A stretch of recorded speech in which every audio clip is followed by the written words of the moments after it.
ఓం నమో భగవతే శ్రీరమణాయ. అందరికీ నమస్తే అండి.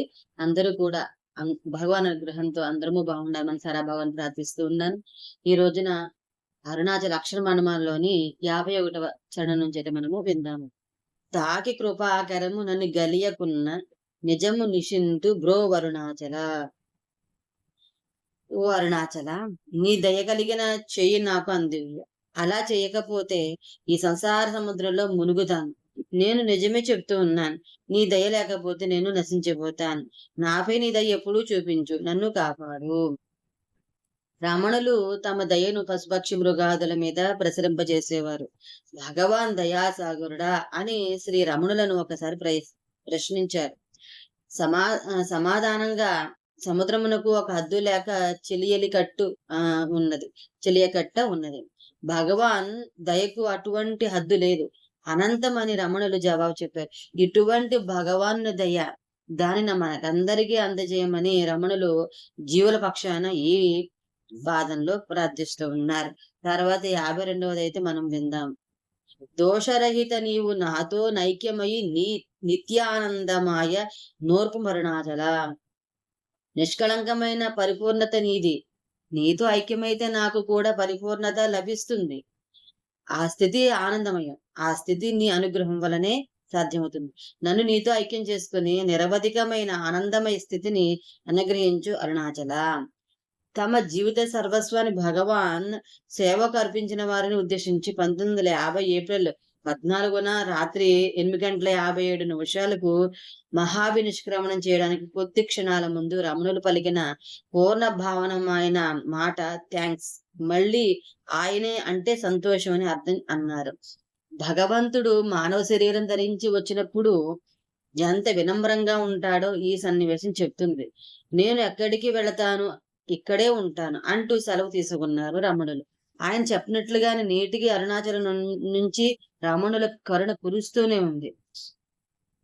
ఏ స్థితిలోనూ వదులుకోవద్దని చెప్పిన రమణుల సందేశం సర్వదా శిరోధార్యం. ఆనందాన్ని ఏ స్థితిలోనూ వదులుకోవద్దని చెప్పిన రమణులు సందేశం సర్వదా శిరోధార్యం. తర్వాత 53వ చరణం అయితే విందాం. నగకు నెడము కాదు నివ్వెదకిన నన్ను గను కృపానగ వేసి అరుణాచల, నేను అలంకారము లేకుండా ఉండటం వల్ల నా పట్ల విముఖత చూపించకు. నాకు మంచి ఆభరణము లేకపోవటం వల్ల నన్ను చూసి నవ్వకు. నన్ను చూసి పరిహసించే సమయము ఇది కాదు. నీ దయ అను అమూల్యమైన ఆభరణాన్ని ప్రసాదించు. ఒక జీవాత్మ పరమాత్మ పట్ల ఎటువంటి ఆవేదన చూపించాలో రమణులు ఈ చరణంలో ప్రదర్శించారు. అలంకారం అంటే ఇంద్రియ నిగ్రహం మొదలైనవి. అవి లేవని ఈ జీవుడిని ప్రక్కకు పెట్టకు. నీ దయ నీ ఆభరణము నాకు ఇవ్వు. ఈ జీవుడు నువ్వు నడిపించే జీవితంలో మురిసిపోతాడు అని రాముడు ఉదాత్తమైన భావన. It is the wind that sings పుస్తకంలో ఆర్థర్ అబ్జర్వ్ అను ఆంగ్ల రచయిత శ్రీ రమణ మహర్షి చెప్పినట్లుగా ఈ కథను పేర్కొన్నారు. గోరా అని ఒక కుమ్మరి సాధువు ఉంటాడు. ఆయన ఒకసారి సాధు సంతతులకు విందు ఏర్పాటు చేస్తూ భక్త నామదేవుని మరియు భక్త జ్ఞానదేవుని ఆహ్వానిస్తారు. అందరూ భోజనాలకు కూర్చునున్నారు. అప్పుడు జ్ఞానదేవుడు కుమ్మరి సాధువుని పిలిచి, కుండలు పచ్చివా లేదా బాగా కాలి ఉన్నాయో ఎలా తెలుసుకుంటావో అలాగేనే ఈ సాధువు బాగా పండి ఉన్నారో లేదో తెలుసుకోమన్నాడు. కుమ్మరి సాధువు ఒక కర్ర తీసుకుని వచ్చి ఒక్కొక్కరి తల మీద కొట్టుకుంటూ పోతాడు. నామదేవుని దగ్గరికి వచ్చేసరికి అతడు కోపంతో ఊగిపోతాడు. ఆత్మజ్ఞానాన్ని పొందిన నన్నే పరీక్షించి అవమానిస్తావా అని కేకలేస్తాడు. దీనికి సమాధానంగా వరుసలోనున్న వారందరికన్నా నామదేవుడే చాలా పచ్చిగా ఉన్నాడని కుమ్మరి జవాబిస్తాడు. అందరూ గల్లుమని నవ్వుతారు. నామదేవుడు చాలా భయపడతాడు. తనకు జరిగిన అవమానానికి తనను నమ్మిన విఠోబానే అడుగుదామని గుడికి వెళ్లి ఆ విఠలుని నిలదీస్తాడు. విఠలుడు ప్రత్యక్షమే అందరిలాగానే మాట్లాడకుండా మౌనంగా ఉండవలసి వచ్చిందని ఓదార్చి అక్కడికి కొన్ని యోజనాల దూరంలో ఉన్న శివాలయంలో ఒక అతను ఉంటాడు. అతని దగ్గరికి పొమ్మని చెప్తారు. వెంటనే నామదేవుడు శివాలయం వైపు పోయి చూస్తే అక్కడ ఒక భిక్షగాడి శివలింగంపై కాళ్ళు పెట్టి పడుకుని ఉండడం చూస్తాడు. నామదేవుడు అతన్ని నిద్ర నుంచి లేపుతాడు. అతడు లేచి, ఓహో నువ్వా, ఆ విఠలుడు పంపించిన నామదేవుడివే కదా, రమ్మని పేరు పెట్టి పిలుస్తాడు. నామదేవుడు ఆశ్చర్యపోతే లింగంపై కాళ్ళు తీసేయమని అతన్ని అడుగుతాడు. అప్పుడు అతడు, నేను తీయలేను, నువ్వే తీసేయి నాయనా అంటాడు. సరైన నామదేవుడు అతన్ని కాళ్ళు జరుపుతాడు. విచిత్రంగా కాళ్ళు జరిపిన చోటే ఒక శివలింగం ఉద్భవించింది. నామదేవుడు కాళ్ళను ఇంకో చోటుకు జరుగుతాడు. అక్కడ ఒక శివలింగం పుట్టింది. ఆశ్చర్యంగా ఆ బిచ్చగాని పాదాలు ఎక్కడ పెడితే అక్కడ శివలింగం పుట్టుకొస్తుంది. నామదేవునికి మతిపోయింది. అప్పుడు ఆ బిచ్చగాడే అడిగాడు, ఎక్కడ కాలు పెట్టాలని?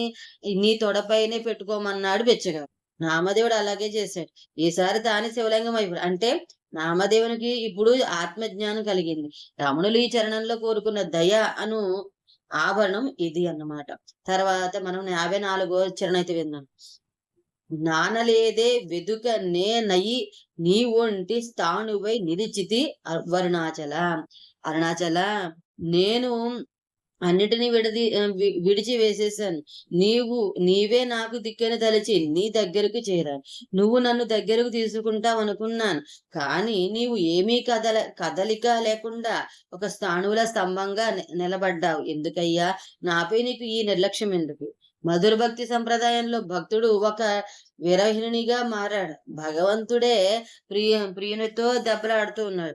ఐక్యం ఎందుకు చేసుకోలేదనే ప్రశ్నలో జన్మరాహిత్యం కలిగించే ఐక్యము తొందరగా చేసుకోమని అభ్యర్థన ఉంది. శివుడు అచలుడు, ఎందుకంటే అతడు కదలడానికి ఇంకొక స్థలం లేదు. అంతటా అతడే నిండి ఉన్నాడు కనుక.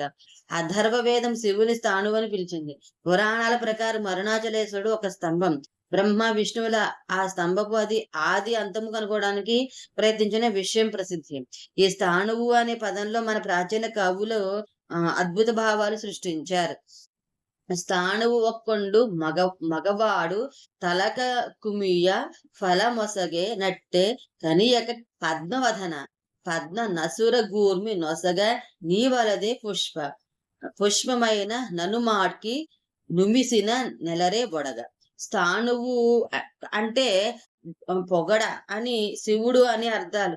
గతంలో ఎప్పుడో ఒక మగవాడు తిన్నడు ఉమ్మేసినంత మాత్రాన ఒక స్థాణువు మోక్ష ఫలమును ఇచ్చాడు. మరి ఆ పద్మముఖములు, ఆ లాలాజలములు అను అమృతాన్ని ఇచ్చారు. ఈ త్యాగానికి పువ్వులైనా ఇవ్వకుంటే ఎలా అని ఆ పొగడ చెట్టు మురిసి వారే చేసే క్రియలో దోహద క్రియతో ఉమ్మివేయట అను క్రియ అనమాట. పూలతో విరిశాయి. రాయలవారి ఆముక్త మాల్యతలోనిది తాత్పర్యం అనమాట.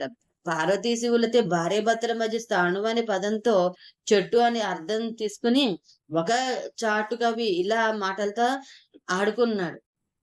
కస్త్వం శూలి మృగయ విషజం నీలకంటే ప్రియేహం కే కామేకాం కురు పశుపతి నైవ దృశ్యే విషాణే స్థాణుర్ముగ్ధే నవదిథి తురుహు జీవితేష శివాయః గచ్చాటవ్యామితి హతవచః పాతు వచ్చచంద్ర చూడః.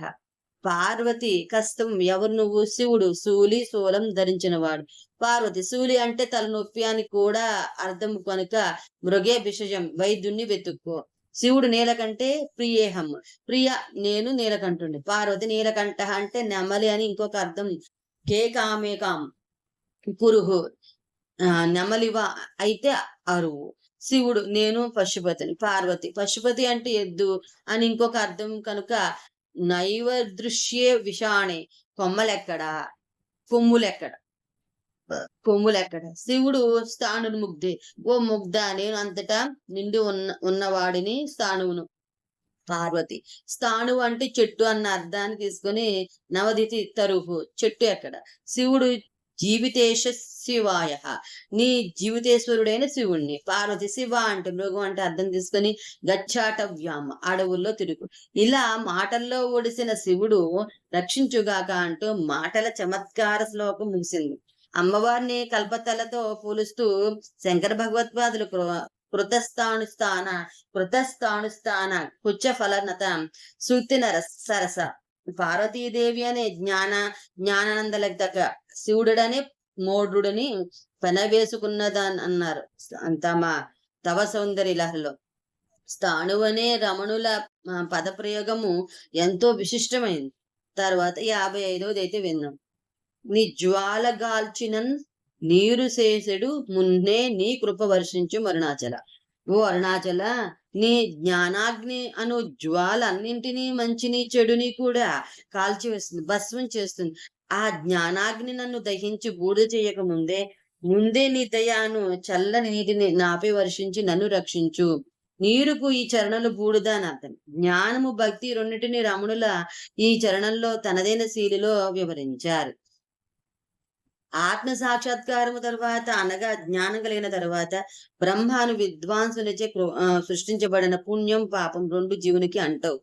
అట్లే ఆత్మ సాక్షాత్కారం పూర్వం చేసిన పుణ్య పాపములు నశిస్తాయని బ్రహ్మసూత్రంలో చెప్పారు. స్వప్న ఎందు కల్పించబడిన శుభాశుభ కర్మలు మేలుకొన్న వెంటనే క్షీణించిపోతాయి. అజ్ఞానమును వదిలి అహం బ్రహ్మాస్మి అను అపరోక్ష జ్ఞానము రాగానే 100 కోట్ల జన్మల నుండి చేసిన సజ్జితములను పుణ్యపాప కర్మల సముదాయం అంతా క్షణమాత్రంలో నశించిపోతుందని వివేక చూడమణిలో చెప్పారు. రమణ మహర్షి ఈ జ్ఞాన విషయాన్ని ప్రస్తావిస్తూ, ఈ జ్ఞానం తనకు కావాలి, కానీ దానికంటే ముందు అరుణాచలేశ్వరుని దయ అనే వర్షంలో తడవాలని ఉందని ఈ చరణంలో చెప్పారు. అనగా భక్తి నుండి జ్ఞానం లభిస్తుందని సందేశం అనమాట. తర్వాత 56వ చరణం అయితే విందాం. నీవు నే నడగ నిత్యానందమయముగా నిలుచు స్థితి కరుణింపరుణాచల. అరుణాచల, నన్ను నీ మనిషిగా చేసుకో. నేను నీవు అని ఈ 2 భావాలెందుకు? మనము కలిసినప్పుడే కదా ఆ నిత్య ఆనందం కలుగుతుంది. నీతో విహరం లేని ఐక్యమని ఆనందాన్ని నన్ను అనుభవించేవయ్యా. ఆలోచనన్నింటికి మూలం నేను అనే తాత్పర్యం.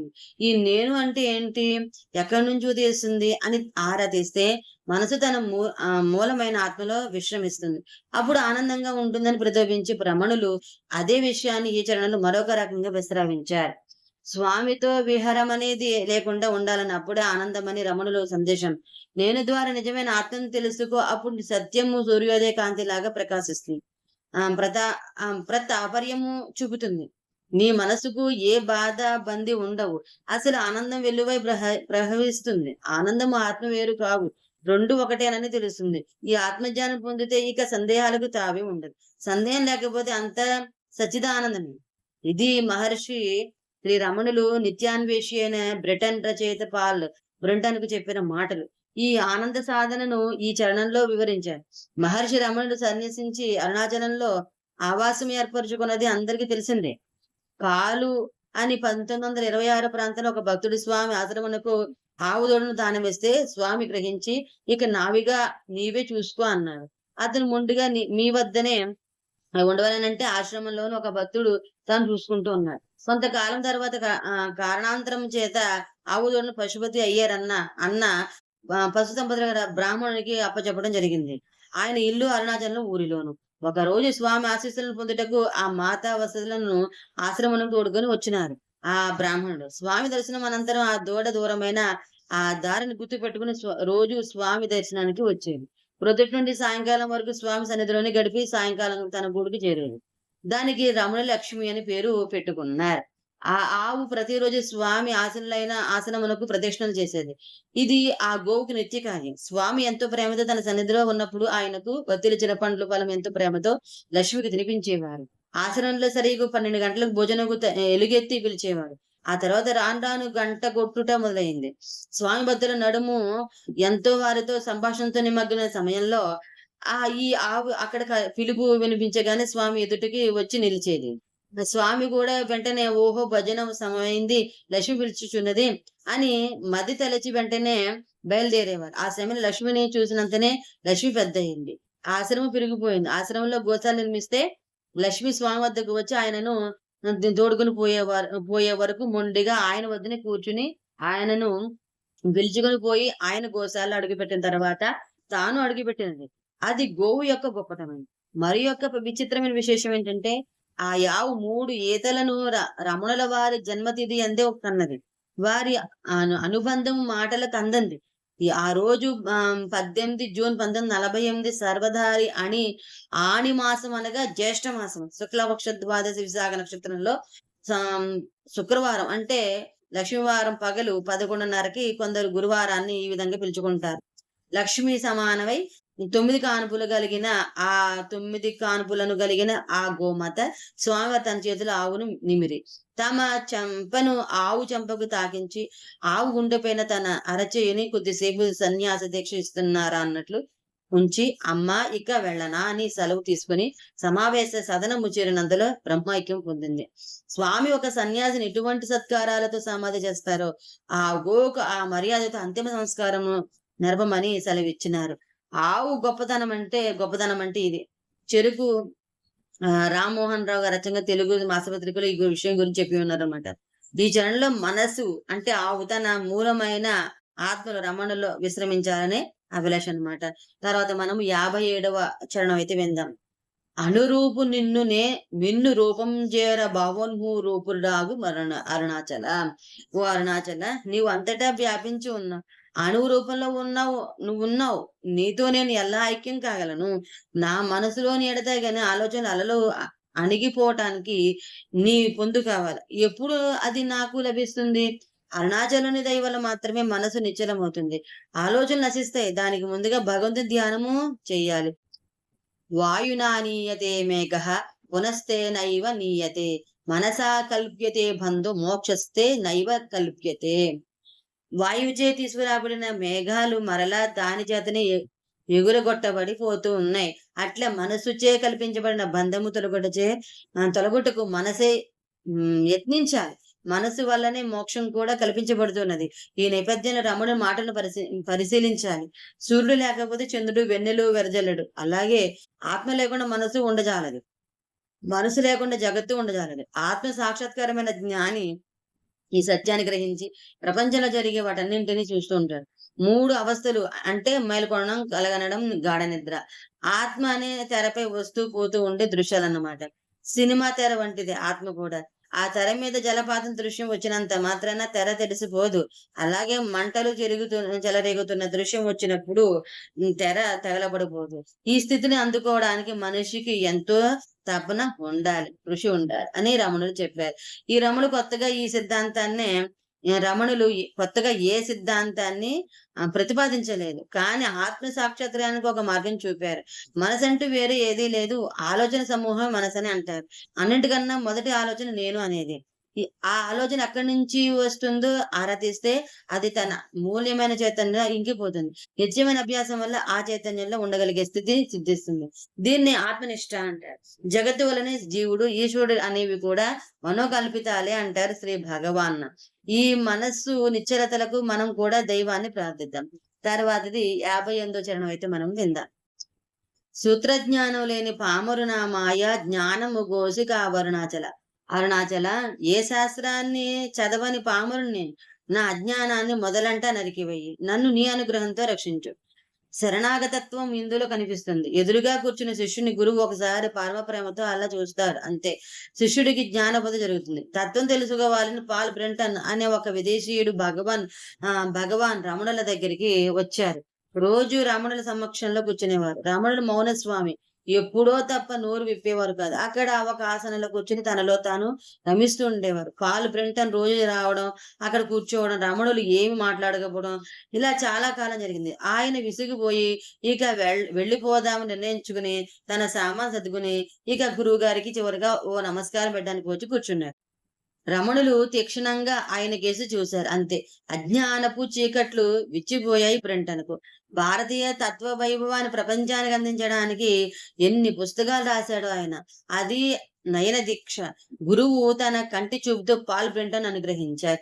ఎందరో మహాత్ములు కేవలం తమ దృష్టి చేత అనుగ్రహిస్తారు. నేను ఒకసారి విశాఖపట్నం నివాసి అయిన మా దగ్గరి బంధువులతో కలిసి అరుణాచలం కొండ మీదకి వెళ్ళా. కొంతమంది విదేశీయులు నూలు చీరలు కట్టుకుని బొట్లు పెట్టుకుని కొండ మీద తిరుగుతూ కనిపించారు. మా బంధువు అది చూసి, మీరు చాలా సుదూర దేశాల నుంచి వచ్చారు, ఇక్కడ ఎలా అనిపిస్తుంది అంటూ కరచాలనం కోసం చేయి చాపారు. వాళ్ళు దానికి ప్రతిగా ఇంతటి మహానుభావులు రమణులు తిరుగాడిన భూమిని సేవించడానికి కావలసిన వాంగ్మయాన్ని పునాదిగా పొందిన కర్మభూమి భారతదేశంలో పుట్టిన మీకు చేతులెత్తి నమస్కరిస్తా ఉన్నారు. అది ఈ దేశ వైభవం. జీవశాస్త్రంలో ఏముందో గాని వేదాంత శాస్త్రంలో చెప్పేది ఏమిటంటే, ఒక నదిలో గుడ్లు పెట్టినప్పుడు అవి ముందు తేలుతూ వెళ్ళిపోతూ ఉంటాయి. చేప వాటి వెనుకో ముందు వెడుతూ అవి పిల్లలు కావాలి అని ప్రేమతో వాటికేసి చూస్తుందంట. ఆ చూపులకి అవి పొదగబడి పిల్లలవుతాయి.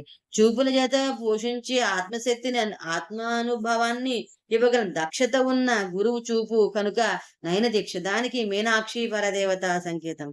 ఇంత నయన దీక్ష దక్షత ఉన్న గురువు రమణులు పై పంక్తుల్లో అజ్ఞానిని అని శివునితో చెప్పటంలో మనలాంటి వారికి వినయాన్ని నిలుపుతూ ఉన్నారు. తర్వాతది 59వ చరణం అయితే విన్నాం. మక్కి మక్కి కరిగి నిన్ను శరణంద నగ్నుడవై నిలిచి తరుణాచలం. అరుణాచల, నీ పట్ల తీవ్రమైన ప్రేమతో నా హృదయం కరిగింది. నాలోని అహం తాత్పర్యము మాయమై నిన్ను శరణు పొందుతాను. నీతో కలిసిపోవాలనే కోరిక నాకు కలగగా చివరికి నీ నగ్న సౌందర్యాన్ని చూశాను. స్వార్థరహితమైన ప్రేమ భక్తితో భగవంతుని వెతికి అతనితో ఐక్యం కలుగుతుంది. చివరికి నీ నగ్న సౌందర్యాన్ని చూశాను అనటంలో భావం ఇది. దేవునికి నామరూపాలు కల్పించే మనసు భక్తుని మనసుతో ఐక్యమైన తరువాత ఇక భగవంతుని నామము రూప అత్యాతనులు ఉండవు. దీనినే నగ్నత అని రమణులు ఈ చరణంలో పేర్కొన్నారు. శ్రీ రమణ భగవానులకు కాళ్ళ నొప్పులు అధికంగా ఉండటం వల్ల తైలం రుద్ది కాళ్ళొత్తేవారు సేవకులు. మిగతా చొరవగల భక్తులంతా అరగంట చొప్పున వంతులు పడి కాళ్ళొత్తడం ప్రారంభించి సమయాతిక్రమణ చేసేవారు. సేవకులను సహితం రండి పొండి అని తప్ప రా పో అని పిలుచుకుటకే ఒప్పుకొని భగవాన్లెందుకు సహించగలరా? ఖండించి వదిలినట వారి పని కాదు. అందువల్ల చలోతిగా మీరంతా కాస్త ఆగండి. నేనున్నూ కాసేపు కాళ్ళు ఒత్తుకుంటాను. నాకు మాత్రం పుణ్యం కొంచెం రావద్దు అని వారి చేతులు తొలగించి తమ కాళ్ళు ఒత్తుకోవడం ప్రారంభించేవారు. నాకు చాలా విచిత్రంగా ఉండటమే కాకుండా ఏ నరాల్లోనైనా శ్రీవారి పాదాలంటే నమస్కరిద్దామన్న కోరిక ఉంటే దీంతో పూర్తిగా నశించిపోయింది. శ్రీవారి మాటలే చిత్రంగా ఉంటవి. ఆ పుణ్యం కొంచెం వారికి కావాలట. రవ్వంత సూక్ష్మ తగలవారికి ఇంతకంటే హెచ్చరిక ఏం కావాలి? ఆ రోజుల్లోనే ఇక్కడ నివాసంగా ఉంటున్న రిటైర్ జడ్జి కురువృద్ధుడు ప్రతాపరాయ దేశాయ్ అనేవారు భగవానుని సమీపించి, స్వామి, నాకు కూడా గురుపాద సేవలో భాగస్వామి ఇవ్వాలని ఉందని అన్నారు. ఓహో, సరే సరి ఆత్మే గురువు అన్నారు. ఆత్మ సేవ చేసుకుంటే గురు సేవ చేసినట్లే. 70 ఏళ్ళు దాటినవి మీరా నాకు సేవ చేసేది? చాలు చాలు, ఇకనైనా ఆత్మసేవ చేసుకోండి. పలకుండా ఊరికే ఉంటే అంతే చాలు అన్నారు భగవాన్. సరిగా విచారిసి ఎంతకన్నా ఉపదేశం ఏముంటుంది? పలకుండా ఊరికే ఉంటే చాలట. అట్లా ఉండటం భగవానికే సహజం, కాని మనకు సాధ్యమా? ఎంత తపించినా ఆ స్థితి రాలేదే. శ్రీవారి కరుణ మీద ఆధారపడటం కంటే మనకు వేరే చేయగలిగేదే ఉన్నది. ఈ సంఘటనలో రమణులు భగవంతుని పట్ల ప్రేమ సేవ ఎలా ఉండాలో చెప్పారు. తద్వారా దేవునికి నామరూపాలు కల్పించే భక్తుని మనసుతో ఐక్యమవుతుంది. తర్వాత ఇక భగవంతుని నామ రూపాచ్ఛేదనలతో చేసే దృష్టి పోతుంది. తర్వాతది 60 చరణం అయితే మనం విందాము. నేస్తముండని నాకు నీ ఆశ చూపిన మోసగింపగ బ్రోం అరుణాచల. ఓ అరుణాచల, ఓ పరమశివ, మొదట్లో నాకు ఒక నేస్తం అంటూ ఎవరూ లేరు. కానీ నా మనసులో నీ పట్ల ప్రేమతో నిండిపోయేట్టు చేశావు. నాకు నేస్తమయ్యావు. నీతో కలిసిపోవాలన్న ఆశని కలిగించావు. ఇప్పుడు నీదైతే నీ దగ్గరికి చేరాను. ఇక నన్ను నీవు మోసగించకు. నాపై దయ చూపి నన్ను రక్షించు. శివుని దయలేందే ఆయన గురించి ఆలోచించడం కూడా అసాధ్యం. వైష్ణవులకు తిరుప్పావ ఎలాంటిదో శైవులకు మాణిక్య వాచకర్ రచించిన తిరు వెంబావై పాసురాలు అలాంటివి. ఆ పాసురాల్లోని ఒక తిరువాచకంలో ఆయన అనుగ్రహం వలనే ఆయన చరణాలను ఆరాధిస్తాము అని మాణిక్యవాచకర్ అంటాడు. రమణులు కూడా ఈ 60 చరణం మొదట్లో ఇదే భావాన్ని ఆశ చూపి తెలియజేశారు. పిచ్చివాని వంటివై ఉన్న తుండుగుడ్డ ఎప్పుడు జారిపోయినదో అని అతనికి ఎట్లు తెలియదో అలా దేహము ముక్తునకు జారిపోతుంది అని ముక్త పురుషుడు శరీరం విడుచు విధానాన్ని భగవాన్ రమణులు ఉపమించారు. ఇటువంటి ముక్త స్థితిని పొందడానికి జీవులకు భగవంతునిపై అచంచలమైన దృఢనిష్ట ఉండాలని రమణులు ఈ చరణంలో అంతర్గతంగా చేసిన బోధ. తర్వాత 61వ చరణం గురించి అయితే విందాము. నవసి చెడు ఫలము నందేమి ఫలమేరి పక్వతలోగును మరుణాచల. ఓ అరుణాచల, బాగా పండిపోయి కుళ్ళిపోయిన పండు తినడానికి పనికి రాదు కదా. అలాగే నేను కూడా బాగా పండిపోతే నీ నామాన్ని జపించే శక్తిని కూడా కోల్పోతానేమో. నిన్ను తలుచుకునే కనీసపాటి మానసిక స్వస్థత కోల్పోతానేమో. నేనెప్పుడు సరైన పక్వ దశలో ఉన్నాను. నేను ఇప్పుడే నువ్వు నన్నిప్పుడే నువ్వు స్వీకరించు, ఆదరించు. ఒకసారి రమణులు మౌనం గురించి మాట్లాడుతూ, మౌనం అంటే మాట్లాడకపోవడం కాదు, మాట్లాడాలని అనిపించకపోవడం అన్నారు. ఇది పక్వదశ. ఇది సాధకుడైన తనకున్న దశని రమణులు ఈ చరణంలో పక్వతానుపదంలో తెలియజేశారు. మహాత్మా గాంధీ గారి హత్య జరిగిన రోజుల్లో ఒక మతి భ్రమించిన వ్యక్తి రమణ మహర్షి వద్దకు వచ్చి గాంధీని చంపిన గాడ్సే అందరికీ తెలిసాడు. నేను నిన్ను చంపి కీర్తి సంపాదిస్తాను అన్నాడు ఉగ్రంగా.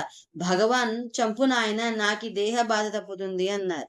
శాంతివదనంతో ఇంతలో ఆశ్రమవాసులు ఆ వ్యక్తిని అటకాయించి దూరంగా తీసుకువెళ్లాలని ప్రయత్నం చేశారు. భగవాన్ వారించి అతన్ని తన వద్దే ఉంచుకుని తనతో భోజనం తీసుకువెళ్లారు. 2 రోజులు అతని ఆశ్రమంలో ఉన్నాక ఆ వ్యక్తి తాలూకు వాళ్ళు వెతుక్కుంటూ వచ్చారు.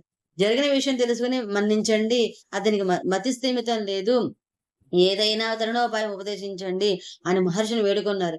గాయత్రి చేయించండి అన్నారు భగవాన్. కొన్ని నెలల తర్వాత చంపుతానన్న వ్యక్తి తిరిగి వచ్చాడు. పరిస్థితి చాలా మెరుగైంది. సాధారణ జీవితంలోనికి తనని గాయత్రి మంత్రం తీసుకొచ్చిందని ధన్యవాదాలు చెప్పుకోవడానికి వచ్చానని చెప్పి భగవాన్ ఆశీర్వాదం తీసుకున్నాడు. ఈ సంఘటన రమణవాణిలో ప్రచురింపబడింది. ఈ కథలో చంపు నాయన, నాకు ఈ దేహ బాధ తప్పుతుందనే వచనం ఈ చరణంలోని పక్వ వచనం. ఈ పక్వ రకరకాల స్థితిలో మనకు కూడా కలిగించాలి, ప్రార్థిద్దాం. తర్వాత 62వ చరణం గురించి మనం విందాం. నొప్పింపకను నిన్ను నొసగిన గొనలేదే ఎంత కొడవు నాకు అరుణాచల. నేనే విధంగాను బాధపడకుండానే నీవు నాకు దక్కావు. నీవు నా అహాన్ని ధ్వంసం చేసావు అరుణాచల. ఈ చరణానికి 2 అర్థాలు ఉన్నాయి. నేను నీలో ఐక్యమైనప్పుడు నా అస్తిత్వాన్ని కోల్పోయాను. నా అహానికి అంతకుడు నీవు అరుణాచల. నేను నిన్ను అతి తేలికగా పొందగలిగాను అరుణాచల. నీ అంతట నీవే నాకు స్వాధీనమైనావు. నేను నీకు తిరిగి ఏమివ్వగలను? ఏ విధంగానూ పనికిరాని నన్ను స్వీకరించి నీతో ఐక్యమవే అమూల్యమైన సొత్తును నాకు అనుగ్రహించావు. ఇది నీకే విధంగా పనికి వచ్చే బేరం. ఇటువంటి వ్యవహారాన్ని నీవు ఒప్పుకోవటానికి కారణం ఏమిటి? అందుడు కాక మరెవరైనా నా ఈ విధంగా మోసపోతాడా? నిందాస్తుతికి రమణులు చరణాలు ఉదాహరణగా చెప్పవచ్చు. శంకరా, నాకు నిన్ను నీవే అర్పించుకున్నావు. కానీ ప్రతిగా నీకు దక్కేదేంటి? ఎందుకు పనికిరాని ఈ నిర్గాప్యకు నేను మనిద్దరిలో గడసరి ఎవరు చెప్పు అని తమ తిరువాచకంలో మాణిక్యవాచకరు ఈ నిందాస్తుతిని ఉపయోగించారు. తర్వాత 63వ శ్లోకం అయితే మనము విందాం. చూచి చింతించి మేను దాకించి పక్వము చేసి నీవేలి బ్రోమరుణాచల. ఓ అరుణాచల, నా అహం నశించే విధంగా చక్షు భావ స్పర్శ దీక్షలను నాకు అనుగ్రహించి నన్ను పరిపక్వం చేసి నన్ను రక్షించు. నీ భావాలతో, నీ స్పర్శతో, నీ చూపులతో నన్ను పరిపక్వం చెయ్యి అరుణాచల. నేను సిద్ధమవ్వగానే నన్ను నీ దానిగా చేసుకో అరుణాచల. ఇక్కడ దీక్ష 3 విధాలు. చక్షు భావ స్పర్శ దీక్షలు అనగా దృష్టి ద్వారా, ఆ తాత్పర్యం ద్వారా, స్పర్శ ద్వారా గురు దీక్షను ఇవ్వటము. 1 దృష్టి దీక్ష, స్పర్శ దీక్ష, మానస దీక్ష.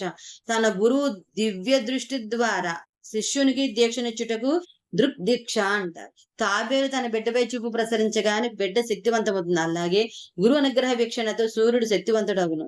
గురువు తన శిష్యునికి హస్తస్పర్శ ద్వారా ఇచ్చు దీక్షను స్పర్శ దీక్ష అంటారు.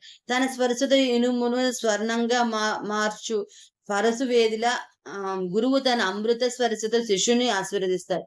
గురువు తన సంకల్పం ద్వారా ఇచ్చు దీక్షను మానస దీక్ష అంటారు. క్రౌంచభక్షి ఆహారం కోసం తన పిల్లలను వదిలి దూరంగా వెళుతుంది. అక్కడ తన పిల్లలను స్మృతిలోకి తెచ్చుకోగానే పిల్లలకు కడుపు నిండుతుంది. ఈ 3 విధాలు ఏదో ఒక విధంగా తనను పక్వం చెయ్యమని జీవుని వేదన రమణులు ఈ చరణంలో తెలియజేశారు. తర్వాత 64వ చరణం అయితే విందండి.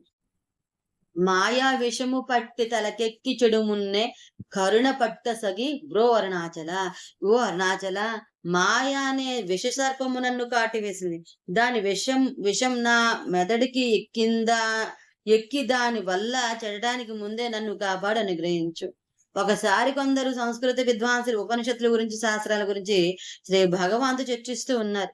వాళ్ళంతా ఏదో విద్యావంతులని, అటువంటి విషయాలు శ్రీ భగవాన్తో చర్చించగలవారని, తనకి ఆ అదృష్టం లేదే అని నారాయణ అయ్యర్ అనే భక్తుడు ఎంతో చింతింపసాగాడు. విద్వాంసులంతా సెలవు తీసుకున్న తర్వాత శ్రీ భగవాన్ అతని వైపు తిరిగి, ఈ విద్వత్తు శాస్త్ర గ్రంథాన్ని అర్పించగలగడం వృధా, సత్యాన్ని తెలుసుకోవడానికి ఈ అవసరంతా పడవలసిన అవసరం లేదు. చదివితే సత్యం తెలుస్తుందిగా, ఊరికే ఉండు, అదే సత్యం. నిశ్చలంగా ఉండు. అదే భగవంతుడు అన్నారు. కాసేపయిన తర్వాత శ్రీ భగవాన్ వైఖరిలో మాటలో ఏదో మార్పు వచ్చింది. నారాయణ అయ్యర్‌ని "నువ్వు గడ్డం తీసుకుంటావా?" అని అడిగారు. ఈ ప్రశ్నకు విస్తుపోతేనే అయ్యర్ అవునని సమాధానం చెప్పారు. శ్రీ భగవాన్ గడ్డం తీసుకోవడానికి అద్దం ఉపయోగిస్తావు కదా!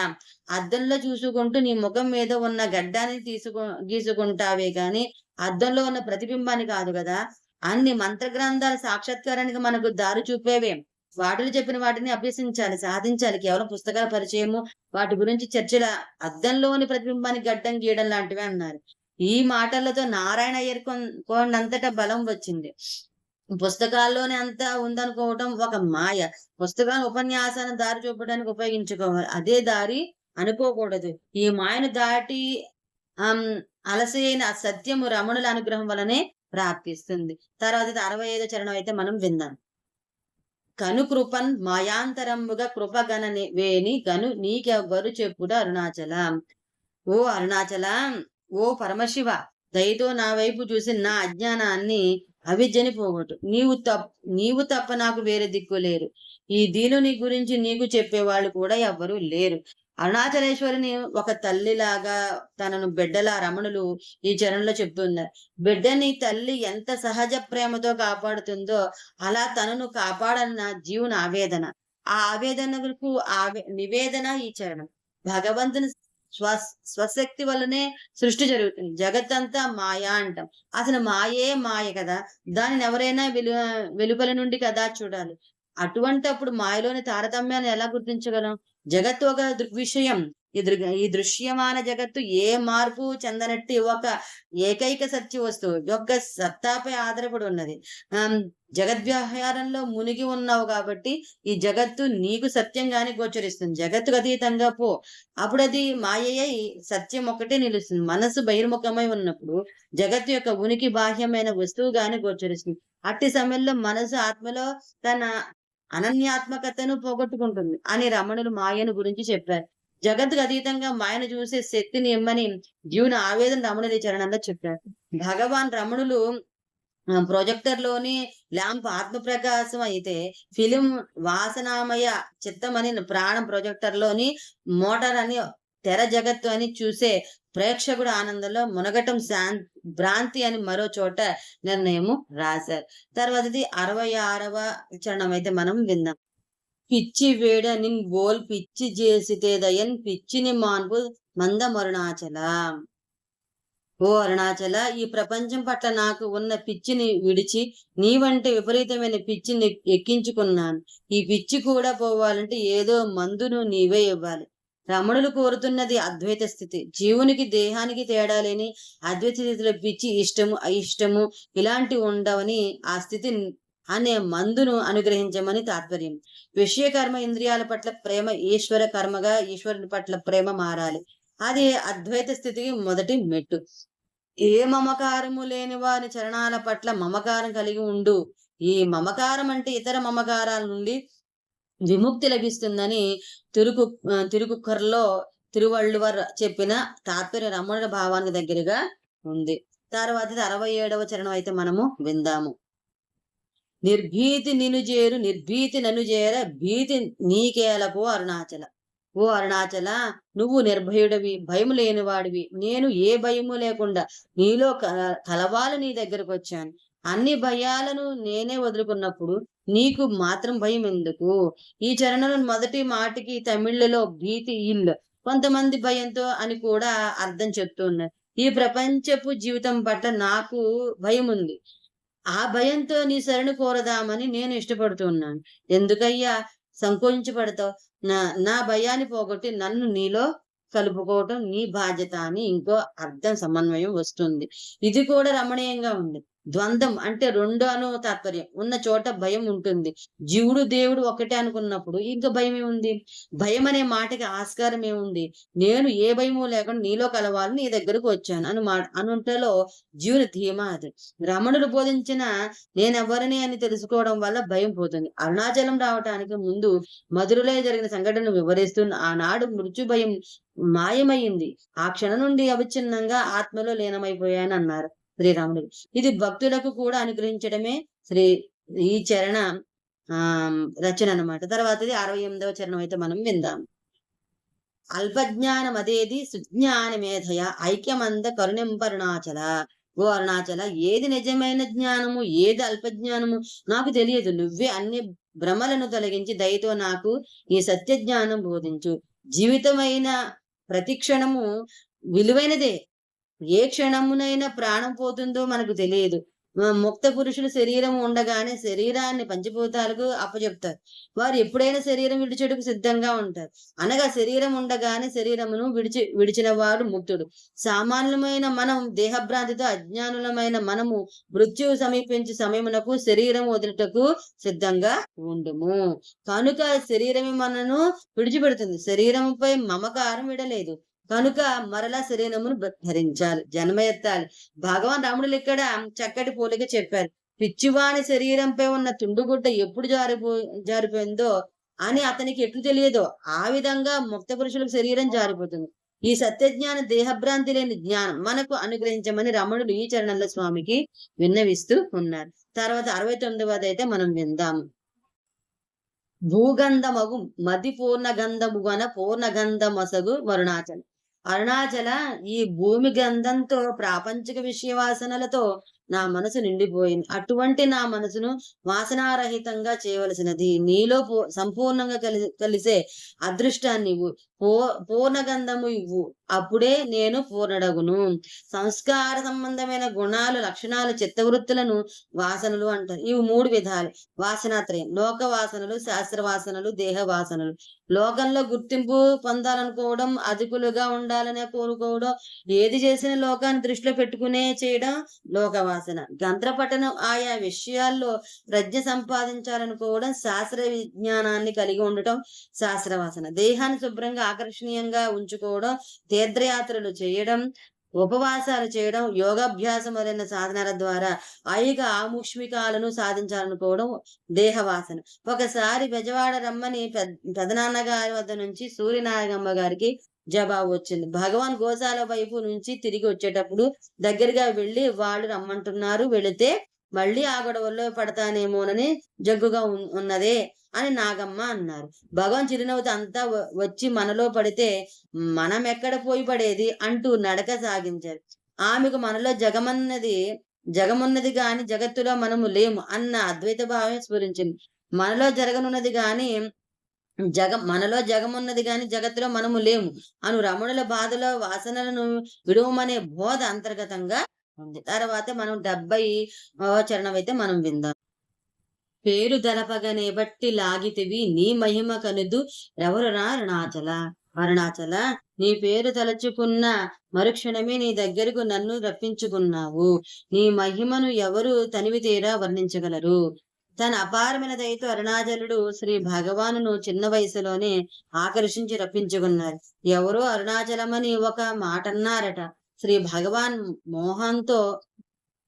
మోహంతో అరుణాచలానికి ప్రయాణమయ్యాడు. స్మరణాత్ అరుణాచలం కదా. మనసుకు పరిమితమైన వాడు జీవుడు, మనోమూలంలోనికి వెళ్ళిన వాడు దేవుడు. మూలంలోకి వెళ్ళిన వారి దేహమే దేవాలయం అవుతుందన్నారు రమణ మహర్షి. అరుణాచలుని మీద మనసు పడి తన మనోమూలంలోనికి వెళ్ళిన వారు కనుకనే రమణ దేవుడయ్యారు. మనసు బయటికి వెళితే బంధం, లోపలికి వెళితే మోక్షం. రమణుని ఆకర్షణ మనసు లోపలికి వెళ్ళిన స్థితిలో నుంచి పుట్టింది. సాధారణమైన మన ఆకర్షణ వంటిది కాదు. తర్వాత 71వది అయితే మనం విందాం. భోగభూతము పోని భూతమై పట్టినన్ భూతగ్రస్తుని చేసి తరుణాచల. అరుణాచల, ఈ లోకమనే పిశాచము నన్ను వశపరుచుకుంది.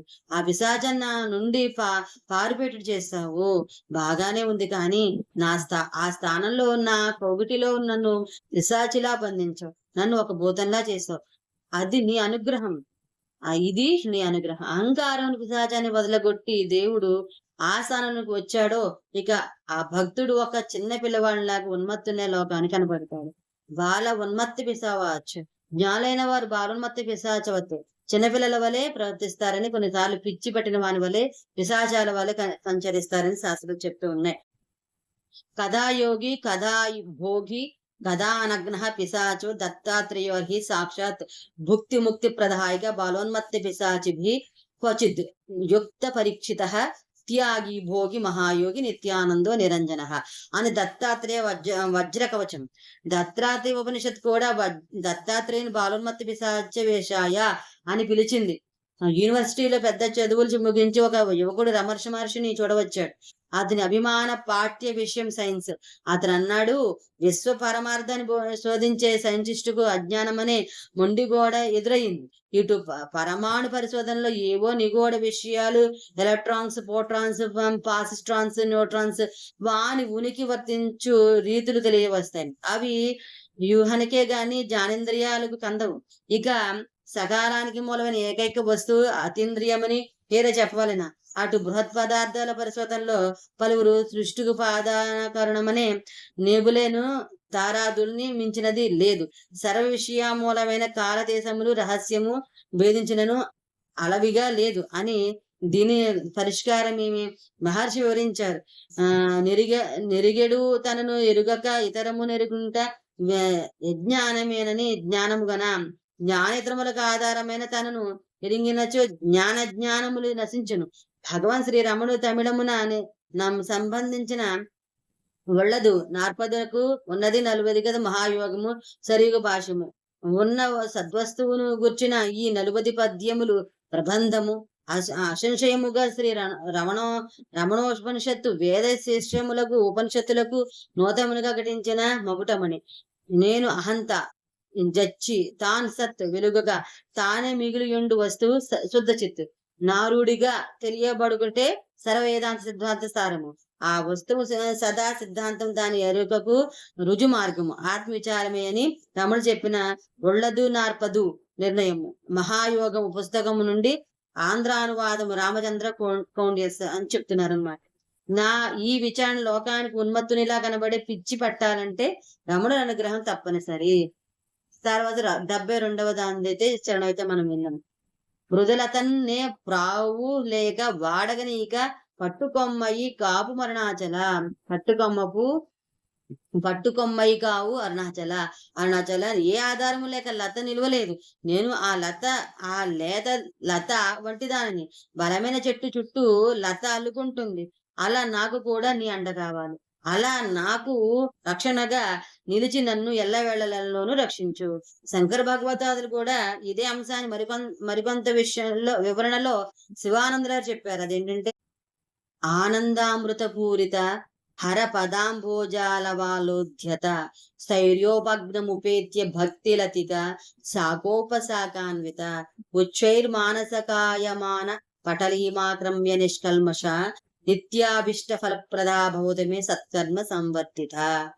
భక్తి అను లత ఆనందమను అమృతమయ జలముతో పోషింపబడి శివుని పాదపద్మల నడి పందిరి రాటపై నుండి ఎగబ్రాగి స్థైర్యమనడి పందిరిపై గల కర్రలను ఆధారంగా చేసుకుంటుంది. ఆ తరువాత చిలువలు పలువలుగా శాఖోపశాఖలుగా అల్లుకుంటూ ఉన్నతమైన మనస్సు అను పందిళ్ల సమూహమును ఆవరించుకుంటుంది. పుణ్యకర్మలచే వృద్ధి పొందుతూ చివరికి ఆ లత శాశ్వతమైన మోక్షమును ఫలమును ఇచ్చుగాక. ఆధునిక కాలంలో కొమ్మూరి వేణుగోపాలరావు గారు నేను అన్న ఒక రచనలో ఈ రమణుల లతను ఒక పాత్రగా కల్పించి రమణుల ప్రస్తావనతో లతకు ఆధారాన్ని మనోహరంగా నిరూపించారు. ఆ రచనలోని చివరి వాక్యాలు ఇవి. రాత్రి 2 దాటుతున్నది, నిద్ర పట్టడం లేదు, ఏదో తెలియని ఆనందం, ప్రపంచమంతా చాలా సుందరంగా కొత్త కాంతులతో గోచరిస్తున్నట్లు అనుభూతి. నాకు తెలిసినంతలో జీవన్ముక్తి పొందిన అతి కొద్ది మందిలో రమణ మహర్షి ఒకరు. ఆయన స్టేట్ ఆఫ్ మైండ్ ఎలాంటి స్థితిలోనైనా ఈ సృష్టి చాలా సుందరంగా కనిపించేది.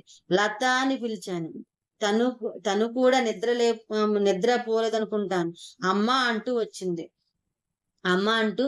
లత ఓ మనిషి బతకడానికి డబ్బు కావాలి, నిజమే. కానీ కాపురం ఉండటానికి అవసరానికి 10 మించిన ఇల్లా నాకే చిరాకు అనిపిస్తుంది. వేరే నిరాడంబరంగా ఎంతవరకు అవసరం అంతవరకే చాలనిపించి ఇంట్లోకి వెళ్దాం అనుకుంటున్నాను. మీ ఇష్టం అమ్మా. అప్పుడు మీరెక్కడుంటే అక్కడే ఉంటానమ్మా. మిమ్మల్ని విడిచి ఉండలేనమ్మా. నిన్ను మాత్రం నేను ఎలా వదులుకోగలను లత? ఇద్దరి చూపులు కలుసుకున్న ఎక్కడో అరుదుగా ఓ మనిషికో ఇంకో మనిషి ఇచ్చే అపూర్వమైన విలువ ఆ చూపులో నిబుడీకృతమై ఉంది. లత నాకు స్నానం చేయాలన్నది. ఇప్పుడా అమ్మ? అవునని ఇప్పుడు ఆ నన్ను నన్ను అర్థం చేసుకోవడానికి ప్రయత్నిస్తున్నట్లుగా కళ్ళలోకి చూసింది. ఓ అరగంట సేపు టబ్బులో పడుకుని హాయిగా స్నానం చేశాను. షవర్ తిప్పుకొని తలారా కూడా స్నానం చేశాను. తర్వాత టవల్ చుట్టుకొని బాత్రూమ్‌లోంచి బయటకొచ్చాను. లత తడిసి వడిపోయి ఉన్న నా కురుల్ని తుడుస్తోంది. అమ్మా! మీరు చాలా కొత్తగా ఇంకా ఇంకా అపురూపంగా బంగారు కాంతులు ఈనుతూ కనిపిస్తున్నారమ్మా. ఒక్క క్షణం ఆలోచిస్తూ ఉండిపోయాను. ఆ క్షణం కొన్ని కోట్ల వజ్రాల విలువ గలది. లత అద్దం తీసుకురా అన్నాను. అమ్మ మీరు అద్దం చూసుకోరుగా అంది తటపటాయిస్తూ. పర్వాలేదు తీసుకుంటా. లోపలికి వెళ్లి ఓ నిమిషం తర్వాత తగు మాత్రం పెద్దదిగా విశాలంగా ఉన్న అద్దం తీసుకొచ్చింది. చేతిలోకి తీసుకుని నా ముఖాన్ని చూసుకున్నాను ఒక్క క్షణం. నాకు ఇప్పుడు ఏ భయము వేయటం లేదు. చాలా రోజుల తర్వాత తనివి తీరా చూసుకుంటున్న నా ముఖము నిశితంగా లోయల్లోకి పోయి గమనిస్తున్నాను. ఎక్స్రేలోంచి తీసినట్లు చూస్తున్నాను నా ముఖం. లోపల దాగి ఉన్న స్కల్ ని ప్రదర్శించడం లేదు. అంతేకాదు ఎంతో నిర్మలంగా అందంగా వెలుగులు చిమ్ముతూ సౌందర్య రేఖలు చుట్టూ తిరుగుతూ ఉండగా మునిపెన్నడు లేనంత కాంతివంతంగా అపూర్వ దృశ్యంగా గోచరించింది. తర్వాత 73వ చరణం అయితే మనము విందాం. పొడిచే మయిక పరిచి నా బోధ హరించి నీ బోధ కనిపించి తరుణాచల. ఓ అరుణాచల, నీ దయాను మత్తు మందులో నాకు మత్తు ఎక్కించావు. నా అహంకారాన్ని నశింపజేశావు. నా ప్రాపంచిక బంధాలంటిని తొలగించావు. నీ ఆత్మానుభవాన్ని నాకు కలుగజేశావు. రమణులు ఇలా వ్రాస్తే రమణ భక్తులు ఒకరు ఈ మత్తు మందును రమణులకే అన్వయించారు. తెనాలి దగ్గర పెద్దపాలెం వాస్తవ్యులు కృష్ణయ్య తను రచించిన ధనుర్ధాసు చరిత్ర అనే పద్య కావ్యాన్ని రమణాశ్రమమునకు వచ్చి శ్రీ రమణులకు అంకితం ఇస్తూ ఇలా రాశారు. బహుమతులన్నింటిలోనికి కన్యనివ్వటం ఉత్తమమైనది కాబట్టి ఈ కావ్య కన్యకను పెండ్లియాడమని భగవాన్ రమణులకు సమర్పించుచున్నారు. కానీ నాకు తెలుసు మీరంతకు ముందుే ముక్తి కాంతని పెండ్లి అన్నారు. దయచేసి కావ్య కన్యకను కూడా స్వీకరించి తప్పులు దిద్ది ఈ బలహీనతను క్షమించి బాగా చూసుకోండి. ఈ వైష్ణవ కన్యకు భగవాన్తో ఈ వివాహం జరగడం వాళ్ళ అద్వైతానికి విశిష్టాద్వైతానికి పెండ్లి జరిగినట్లయింది. మీరు నా అల్లుడైనప్పటికీ మా ఇంటికి రండని అడగలేను. ఎందుకంటే మిమ్మల్ని చూడటానికి ఎంతో మంది రాజులు గొప్పవారు సాధకులు ఎప్పుడు వస్తూనే ఉంటారు కదా అని వీడుకోలను అంతే చమత్కారంగానే అడిగారు. చూసిన వారందరూ పరవశించేలాగా ఈ నీ రూపంలో ఏ మాయలు దాచావు.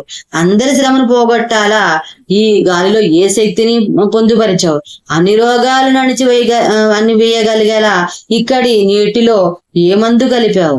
వచ్చిన వాళ్ళు తిరిగి వెళ్ళుటకు అయిష్టపడేలా ఏ మత్తు మందు ఈ చుట్టుప్రక్కల వెదజల్లావు. పురుషోత్తమ, మాలాంటి సామాన్యులకు రకరకాల కోరికలు కలుగుతూ ఉంటాయి. కొన్ని సఫలమవుతాయి, కొన్ని కావు.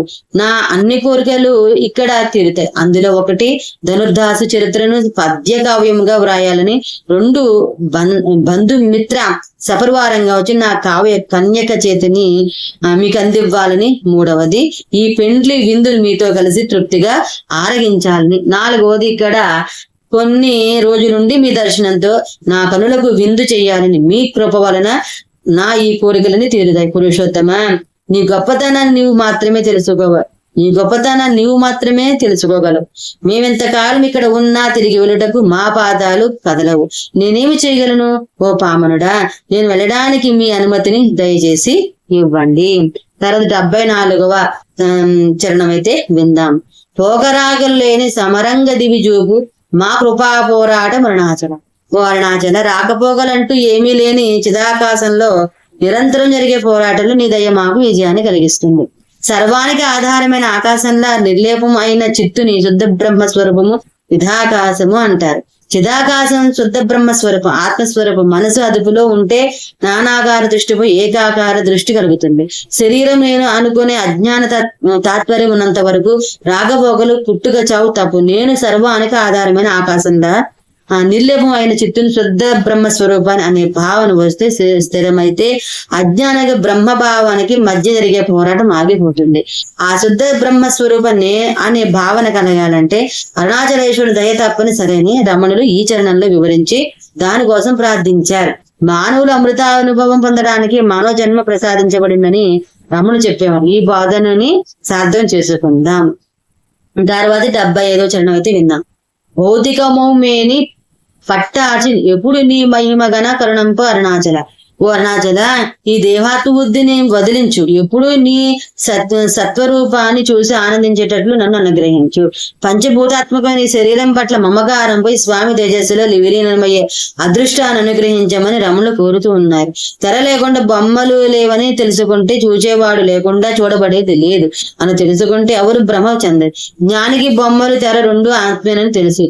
జ్ఞానికి దేహాత్మ బుద్ధి ఉంటుంది, కాకపోతే ఇదంతా ఆత్మే, ఆ బ్రహ్మమే అనుకుంటాడు.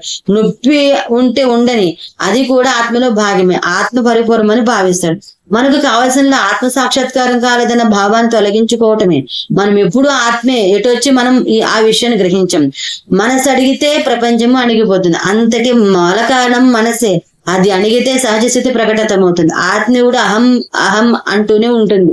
అది స్వయం ప్రకాశం. మనం దానిలోనే ఉన్నాం, అందులోనే ఉంటూ దానికోసం వెతకడం. దీనికి దృష్టిని జ్ఞానంలో నిమగ్నం చేస్తే ప్రపంచమంతా బ్రహ్మంగా గోచరిస్తుందని మన పూర్వీకులు ఎప్పుడు చెప్పారు. ఈ శరీరం పట్ల మమకారాన్ని తొలగించుకుంటే నేను ఈ దేహాన్ని అనే భావాన్ని సత్యం యొక్క భగవంతుని దేవి తేజస్సులోని చూసే అర్హత లభిస్తుంది. రమణుడు ఈ చరణంలో చెప్పింది ఇదనమాట. తర్వాత 76వ చరణం అయితే మనం విందాం. మలమందు నీవయ్య మలమగుటయే కృప మలమందవై వెలుగు అరుణాచల. ఓ అరుణాచల, నీ దేహ బ్రాహ్మణన్నింటినీ తీసివేసింది. అయినా మళ్ళీ నా అవిద్యా స్థితిని, మోహాన్ని ఎట్లా పొందగలను? లౌకిక మమకారాన్ని, అజ్ఞానాన్ని పోగొట్టడానికే కదా అరిగిగిరినిగా నువ్వు వెలిసి ఉన్నావు. ఒక వ్యక్తి తన నిజ సర్వ తాత్పర్యం ఏమిటో తెలుసుకునే వరకు వేసిన ప్రశ్న వేయకుండా ఏదో ఒకటి అడుగుతూనే ఉంటాడు.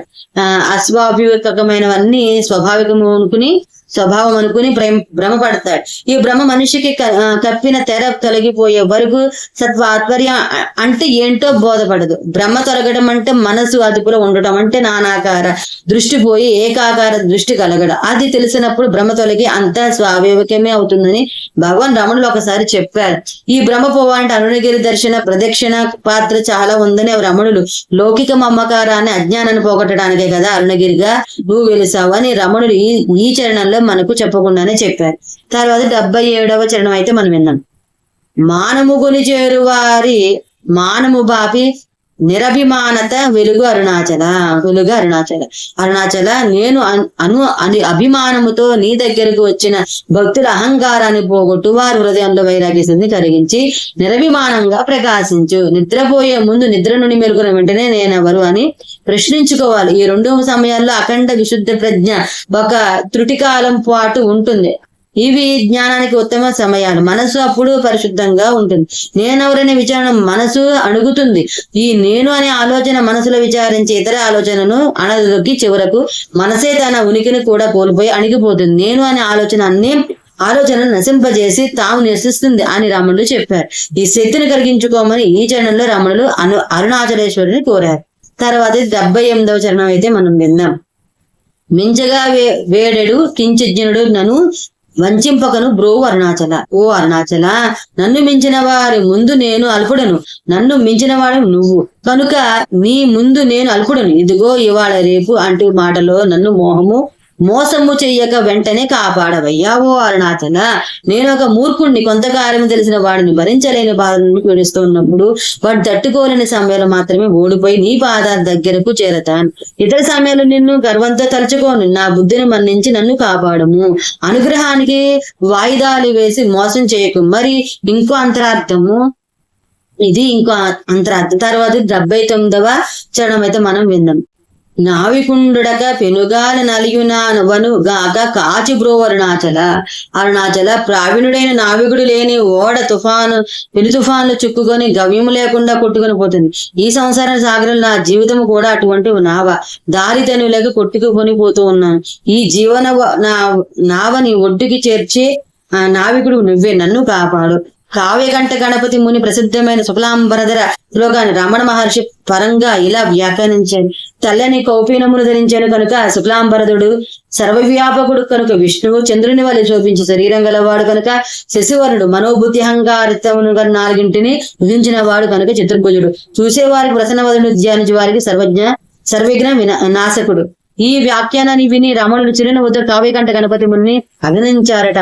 అటువంటి చిరునవ్వులు రమణులు తను స్వయంగా రచించిన ఈ అక్షర మణమాల చరణంలో మన కోసం వకాల్తా పుచ్చుకుని దైవాన్ని ప్రార్థించారు. కాదు, దైవాన్ని ప్రార్థించవలసిన విధానాన్ని మనకు తెలిపారు. తర్వాత 80వ చరణం అయితే మనం విన్నాం. ముడి మూలముల్ గానమనుకుంటివి సరిగా మువియ భారము లేదు అరుణాచల. అరుణాచల, నేను అజ్ఞానిని, నా అజ్ఞానానికి ఇది చివర, ఇది మూలము అని తెలుసుకొనలేకపోతున్నాను. నేను నా అజ్ఞానాన్ని, నీవు నాకు తల్లి వంటి వాడివి కనుక అజ్ఞానం అనే ఈ చిక్కుముడిని విడదీసే భారం నీ మీద ఉంది కదా. గ్రంథనం అంటే గ్రథనం అంటే కూర్చోవటం, అలా కూర్చున్నదేదో అది గ్రంథం, ముడి పట్టమని కదా కూడా అర్థమే. గ్రంథి అంటే ముడి. లాక్షణికరంగా చెబితే హృదయంలో కలిగే సంశయ పర్యమాది వాసనలు జన్మజన్మల నుంచి పేరుకుని ఉన్న ఈ సంస్కారాలకే గ్రంథులని పేరు. విభ్యతే హృదయ గ్రంథి. అలాంటివన్నీ సమూలంగా తొలగిపోతేనే కారణ శరీరము భంగమవుతుంది, అంటే అజ్ఞానులు మూలమవుతుంది. అజ్ఞానం తొలగితేనే జ్ఞానప్రాప్తి. మానవ శరీరం నరకం వంటి ఇల్లు. బ్రహ్మతో శరీరమే తను అనుకునేవాడు నరకుడు. నరకుని జ్ఞాన జ్యోతిలో అనిచిన వాడు నారాయణుడు. అనగా మనలోని చైతన్యానికి బాహ్య చిహ్నం దీపారాధన, దీపముల భక్తి. ఇదే నరక చతుర్దశి దీపావళి అని ఒక సందర్భంలో అన్నారు భగవాన్ రమణ మహర్షి. రమణ మహర్షి ఈ చరణంలో మనందరి అజ్ఞాన విముక్తి కోసం ప్రార్థన చేశారు. తర్వాత 81వ చరణం అయితే విందాం. ముక్కిడి మును జూపు ముకురముగా ఆగవనన్ హెచ్చరించి కౌగలింపు అరుణాచల. అరుణాచల, ఎవరికైనా ముక్కు కోసేస్తే అతను ఎంతో బాధపడతాడు. దానికి తోడు అతని ముందు అద్దాన్ని పెట్టి ముఖము చూసుకోమంటే ఇంకా బాధపడతాడు కదా. అలాగే నా దోషాలని నాకు చూపించుకో, చాలా బాధపడతాను. నా లోపాలు ఎత్తి చూపక బాధ పెట్టక క్షమించి నన్ను కౌగులించుకొని నీ సొంతం చేసుకో, నాపై దయచూపు. తర్వాత 82వది అయితే విందాం. సత్యాహమున మనోమృదు పుష్పశయ్యపై మేల్గనయ్య కరుణంప అరుణాచల. అరుణాచల, నా భౌతిక శరీరం అనే మందిరంలో మనసు మెత్తని పూల పానుపు వలె ఉంది. అహంకారం లేని నా మనసు అనే ఈ మెత్తని పానుపై మనము కలిసిపోతాం. దయతో ఆ అనుగ్రహం చూపించు. జీవాత్మ పరమాత్మతో కలవాలని పడే ఆవేదనను రమణుల ఈ చరణంలో ప్రకటించారు. భగవంతునితో హృదయం ఏకం కావాలి, ఇందులో ప్రబోధం.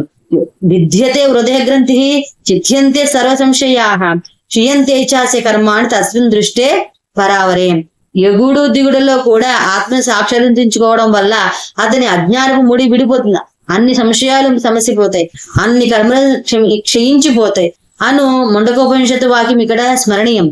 తర్వాత 83వ చరణం అయితే విందాం. మీదుగా మృక్కు భక్తుల చేరి నీ విందితే మేలిమి అరుణాచల. అరుణాచల, ఏ విధమైన అధికారము లేని వాళ్ళు, నిరుపేదలు, కపటం లేని అమాయకులు నీ భక్తులు.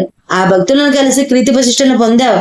అరుణాచలేశ్వరుని భక్తులు కావడానికి ఎవరికైనా అర్హత ఉందని రమణుడు ఈ చరణంలో పేర్కొన్నారు. ఒకసారి భగవాన్ రమణులు ఎడమ మోచేతి దగ్గర చిన్న బఠాణి గింజలంతా కురుపు కనిపించింది. శస్త్రచికిత్స చేస్తామన్నారు డాక్టర్లు. భగవాన్ రమణులు అంగీకరించలేదు. కురుపు ఎదిగితే ఎదుగుతుంది, దాని పని అది చూసుకుంటుంది, మనకెందుకు దాన్ని కదల్చడం అన్నారు ఆయన. ఆయన డాక్టర్ భగవాన్ ఒప్పించి శస్త్రచికిత్స దాన్ని తీసేశారు. కానీ అది మరలా పెరిగింది. చటకా వైద్యం కూడా చేశారు, లాభం లేకపోయింది. శస్త్రచికిత్స చేశారు, కొద్ది రోజులు నయమనిపించింది. రక్తం కావడం ఆరంభించింది. భక్తులు భయభ్రాంతులు అయ్యేవారు. వారు నవ్వించేవారు. రమణులు ఆభరణం అయ్యింది. ఎంత ఎర్రగా ఉందో చూసారా, ఆ సూర్యరశ్మి దాని మీద పడి దగదగా ప్రకాశిస్తుంది చూడండి అనేవారు. రమణులు ఆ పుండును పట్టించుకునేవారు కాదు. ఎందరో ఆయనను ప్రార్థించేవారు. తమకు తామే దాన్ని నయం చేసుకోమని సరిపోయింది. శరీరం ఒకటి ఉందని, ఆ శరీరానికి చేతులున్నవని, అందులో ఒక చేతికి వ్రణమని మీరంతా అంటుంటే విని ఆ దృష్టితో చూసి తెలుస్తుంది. కానీ నాకేమీ తోచడం లేదు. ఎవరి కొరకు సంకల్పం తెచ్చుకుని వ్యాధి నిర్మూలించుకోవాలి అన్నారు భగవాన్లు. రమణుడి సన్నిధిలో భక్తులు అలా ఉండేవారు. రమణులు తన కీర్తి ప్రతిష్టను తన భక్తుల ద్వారా ఉపయోగింపచేయడానికి భక్తులకు సువర్ణావాసం ఇచ్చారు, తరింపు చేస్తున్నారు. ఓ నమో భగవతే శ్రీ రమణాయ. తర్వాత 54వ చరణం అయితే విన్నాను. మమై దణచి కృపాంజనమున నీ సత్యవశం మనరించిత అరుణాచల. అరుణాచల, నా అజ్ఞానం అనే చీకటి సత్యానికి నన్ను దూరం చేసింది. నీ దయను నాపై చూపించు. నీ దయ అను అంజనం నా మోహమనే చీకట్లో నిన్ను దర్శింపజేసి నీ వశము చేసింది. అంజనం అంటే కాటుగా అని సామాన్య అర్థం. దూరంగా ఉన్న వస్తువులను వ్యక్తుల్లో ఉన్న చోటునే ఉండి చూడటానికి అవకాశం అందించే ఒక మంత్రతంత్రాలు తెలిసిన వాళ్ళు వేసే ఈ అంజనం 4 విధాలు. మొదటిది భూతాంజనం, రెండోది ధనాంజనం, మూడవది దేవతాంజనం, నాలుగవది చోరాంజనం. భూతాంజనం అంటే ఎవరికైనా ఏదో ఒక భూతం ఆవేశించినదని భావించి అన్నప్పుడు అది భూతము తెలుసుకోవడానికి వేసే అంజనం. అలాగే మిగతా అంజనాల ప్రయోజనాలు సైతం అర్థం చేసుకోవచ్చు. రాముళ్ళు ఇక్కడ దయను అంజనాలతో పోల్చారు. ఈ దయాను అంజనం సత్యాన్ని అరుణాచలేశ్వరుని నశింపజేస్తుందని తాత్పర్యం. తదేవం నిష్కళం బ్రహ్మ నిర్వికల్పం నిరంజనం తద్బ్రహ్మామీతి జ్ఞాత్వ బ్రహ్మ సంపద్యతే ధ్రువం. ఆ బ్రహ్మము నిష్కళంగాను నిర్వికల్పంగాను నిరంజనంగాను అనగా శాశ్వతమైనది, మనసునకు కార్యం లేనిది ఉన్నది. ఆ బ్రహ్మమే నేను అని తెలుసుకుని ఎడల సత్యంగా బ్రహ్మమే కూర్చున్నాడు. ఈ ఉపనిషత్తు నిరంజన పదాన్ని రమణులు ఈ చరణంలో ప్రయోగించారు. అంజనం అంటే ఆనంద తాత్పర్యం సైతం అయిపోయింది. పరబ్రహ్మ స్థితిలో ఆ స్థితిని మనందరికీ రావాలని మహర్షి ఆకాంక్ష. తర్వాతది 85వ చరణం అయితే విందాం. మొగ్గ పరపినను బట్ట బయట నీవు నట్టాడు టేలకో అరుణాచల. అవో అరుణాచల, నా నుండి అన్నిటిని పోగొట్టావు. నా అహంకార మమకారాన్ని బోడి చేశావు. ఆనందమయముగు నీ ఉనికితో నా హృదయాన్ని నింపావు. నా హృదయాన్ని నీ ఆట స్థలంగా చేసుకున్నావు. శిరోముండనం అహం యొక్క నాశనాన్ని సూచిస్తుంది. అహంభావం లేని హృదయం ప్రభు విరహించే రంగస్థలంగా మారుతుంది. శివుని యొక్క నిత్యం సంపూర్ణంగా ఆనందం యొక్క ఎత్తికని చిదాకాశంలో నటరాజ ఆనందం యొక్క నృత్యం చేశాడు. అనగా సర్వము కోల్పోయిన హృదయంలో ఇది జరుగుతుందని రమణులు ఈ చరణంలో సూచిస్తూ ఉన్నారు. తర్వాత 86వ చరణం అయితే మనం విన్నాం. మోహము త్రిప్పిని మొనర్చిన మోహము తీరద అరుణాచల, భౌతికమైన కోరికలు నా హృదయంలోంచి తీసివేసి ఆ మోహాన్ని తప్పించి నాపై వ్యామోహాన్ని ఆలోపించవు. నీపై ఉన్న ఈ వ్యామోహాన్ని కూడా తీసేవై అను వ్యాఖ్యాన్ని కొంచెం పరిశీలిద్దాం. నీవు అనే తాత్పర్యం ఉన్నంత కాలం సాధకు నిజమైన జ్ఞానం రాదు. భగవంతుడు వేరు తాను వేరు అను ద్వయము తాత్పర్యం కూడా పోవాలి. అద్వైతం రావాలి. తన భగవంతుడు ఒకరే అను తాత్పర్యం రావాలంటే భగవంతుడిపై కోరిక ఉండే స్థితి పోవాలి, మమేకమైపోవాలి. ఈ ఉన్నత స్థితిని కొరకు మనం ప్రార్థించాలని రమణ మహర్షి ఈ చరణంలో బోధిస్తూ ఉన్నారు. తర్వాత 87వ చరణం అయితే విందాం. మౌనియై రాయిగా నలరకమున్నచో మౌనమిది ఎగునో అరుణాచల, కటిక రాయి అవలే ఉన్న మౌన స్థితి నిజమైన మౌనం కాదు, అది ఆదర్శనీయము కాదు. మనసు నిజంగానే మౌనం అవ్వడానికి హృదయం అనే పదం పూర్తిగా వికసింపవలసిన అవసరం ఉందని రమణుడు ఈ చరణంలో ప్రబోధిస్తూ ఉన్నారు. మనసుని మౌనంగా చేయడమే అసలైన మౌనం. అనగా అహంకారం నశించి కోరికల ఆలోచన లేని మౌనమని తాత్పర్యం.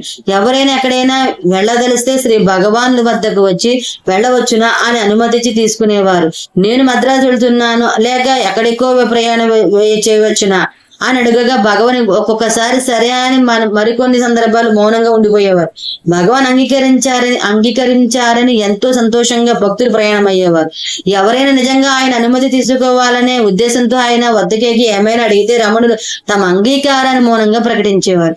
మౌనం ఆధ్యాత్మిక సాధక మార్గం అయితే జపాలు తపాలు కీర్తనల మాటేంటి, ఇవన్నీ దైవంపై మనసు కేంద్రీకృతం చేయడానికి ఉద్దేశించినవి.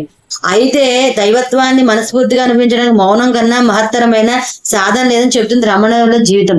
మనం చేస్తున్నాం అనుకోండి, మనం జపం చేస్తున్నాం అనుకోండి, పెదవుల మంత్రాన్ని పలుకుతూ ఉంటాయి, చేతిలో జపమాల తిరుగుతూ ఉంటుంది, మనసు జప సంకల్పైకి పడుతుంది, చివరగా సంకల్పం పక్కదారి పడుతుంది.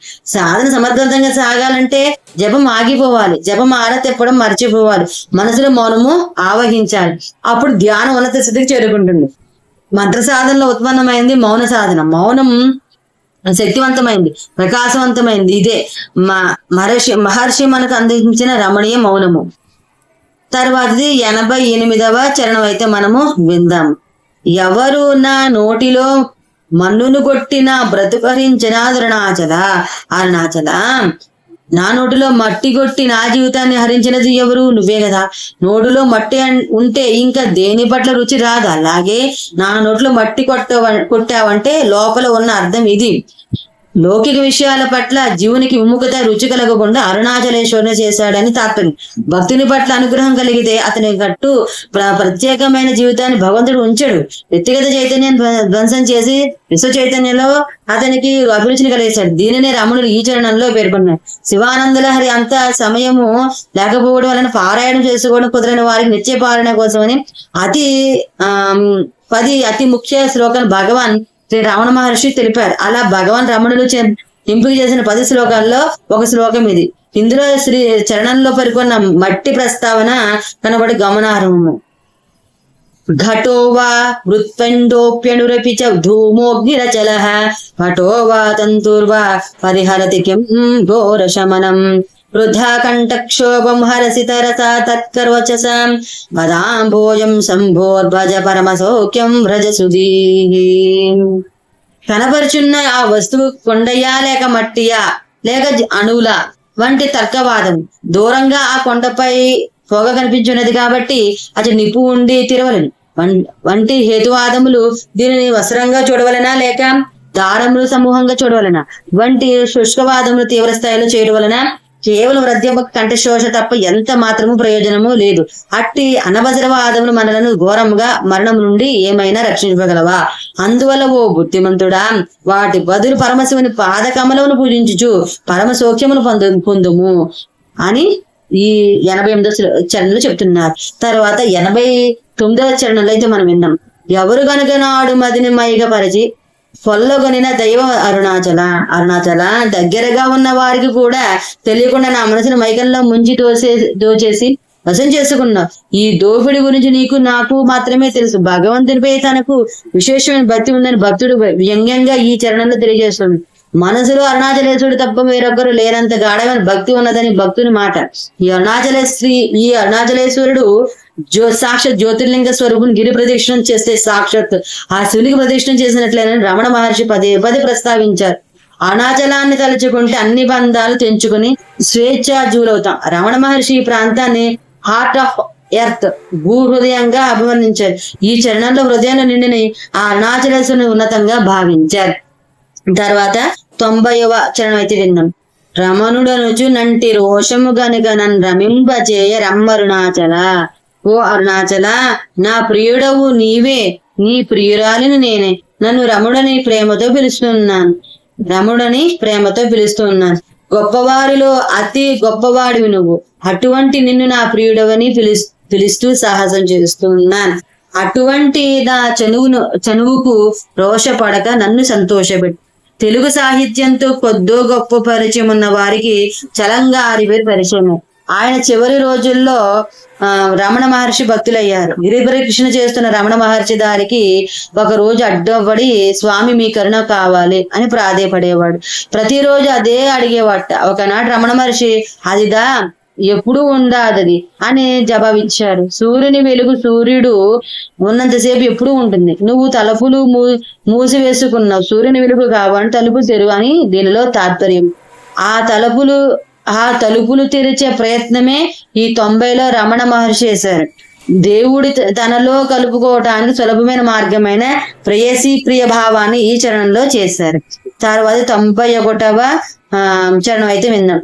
రెయ్యింబవలు లేని బట్ట బయటి ఇంటర మింబవగారమ్ము అరుణాచల రాత్రి గాని పగలు గాని లేని అవధి లేని చిదాకాశంలో నిత్యానందంలో మనమిద్దరం కలిసిపోదామురా. మనం గడనిద్ర నుంచి మేల్కొన్న తర్వాత నాకు ప్రపంచమే తెలియలేదు, నా ఇల్లు కూడా మర్చిపోయాను అంటావు. కలలు కూడా లేని గాఢ నిద్రలో మనసు తన మూలంలో విశ్రమించడం దీనికి కారణం. ఆత్మవిచారం అనే మార్గాన్ని అభ్యసించి మేల్కొని ఉండగా కూడా ఆ స్థితిని అందుకోవచ్చని రమణులు బోధించారు. చిదాకాశం అంటే సర్వాధారమును ఆకాశం వలనే నిర్లేపం అయిన చిత్తు శుద్ధ బ్రహ్మం. మరో మాటలో చెప్పుకోవాలంటే హృదయాకాశం. రాత్రి పగలు అనేవి శరీరానికి సంబంధించినవి. హృదయానికి రాత్రి గాని పగలు గాని ఉండవు. మనసు నశిస్తే నిత్యమైన సుఖశాంతులు లభిస్తాయి. మనసును నశింపజేయమని రమణులు ఈ కీర్తనలో మన తరపున అరుణాచలేశ్వరుని ప్రార్థిస్తూ ఉన్నారు. పెదవులపై ఉన్న మౌనం మనసు పొరల దాకా చేరుకోవడానికి ప్రయత్నించి రమణులు ఈ చరణంలో చెప్పిన అద్వైత మార్గాన్ని అందుకోవడానికి ప్రయత్నిద్దాం. తర్వాత 92వ చరణం అయితే విందాం.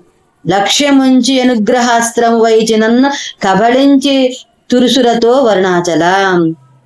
అరుణాచల లక్ష్య శుద్ధితో గురి చూసి నీ దయ అను అస్త్రాన్ని నా మీద ప్రయోగించి నన్ను ప్రాణాలతో కబళించావు అను వాక్యంలో అంతరార్థం ఇది. ప్రాణ శబ్దం ఇక్కడ అహంకారానికి ప్రతీక. జీవుని అహంకారాన్ని అస్తిత్వాన్ని అరుణాచలేశ్వరుడు గ్రహించాడని అంతరార్థం. అరుణాచలేశ్వరుని దయను ఇక్కడ రమణులు పొగుడుతూ ఉన్నారు. ప్రణవోహో ధనుహో సరోహ్యాత్మ బ్రహ్మతలక్ష్య ముచ్యతే అప్రమత్తేన వేదవ్యం సర్వత్మన్మయో భవేత్. ప్రణవమే ధనస్సు ఆత్మ ప్రాణము బ్రహ్మలక్ష్యము. సాధకుడు తన్మయుడై అప్రమత్తుడై శరముతో కొట్టినట్లు దానిని కొట్టవలెను. అగ్ని మహాపురాణమున యమునయు నిరూపణమును 372వ అధ్యాయం 27వ శ్లోకం అనే విషయం ఈ చరణం పఠనంలో జ్ఞప్తికి వస్తుంది. తర్వాత 93వ చరణం అయితే మనము విందాం. లాభమే విహపర లాభహీనుని చేరి లాభమే మందిని అరుణాచల. ఓ అరుణాచల, నాపై నువ్వు దయ చూపించడం నాకు లాభం, కానీ దేనికి కొరగాని నన్ను అనుగ్రహించడం వల్ల నీకు ఏ లాభం ఉంది? అరుణాచలేశ్వరుని గొప్పతనాన్ని ఈ చరణంలో రమణులు చెప్తూ ఉన్నారు. లోకంలో నాకు ఇది చెయ్యి, నీకు నేను ఇది ఇస్తాను అనే రీతుల్లో మానవ సంబంధాలు ఉన్నాయని మనందరికీ తెలుసు. ఈ పరసర లాభాపేక్ష స్వార్థపూరితమైనది, దైవము నిస్వార్థతకు ప్రతిరూపమని రమణులు ప్రతిపాదన. ఈ చరణంలో కనిపిస్తున్నది ఆ దైవీగణమైన నిస్వార్థక స్థాయికి మనం కూడా చేరడానికి ప్రయత్నించాలని సందేశం. నమ్మే పార్థాస్తి కర్తవ్యం దృశి లోకేషు కించన నానవాప్తం అవాప్తవ్యం వర్త ఏవచ కర్మణి.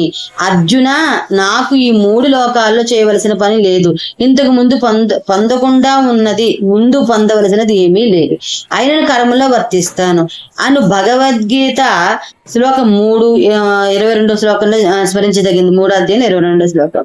ఆయన పొందదగింది ఏదీ లేనప్పటికీ భక్తుల్లో వాత్సల్యంతో వారిని పొందుతూ ఉన్నాడు. అనుగ్రహం చూపించి లీనం చేసుకుంటాడు. తర్వాత మనం 94వ చరణం అయితే విందాం.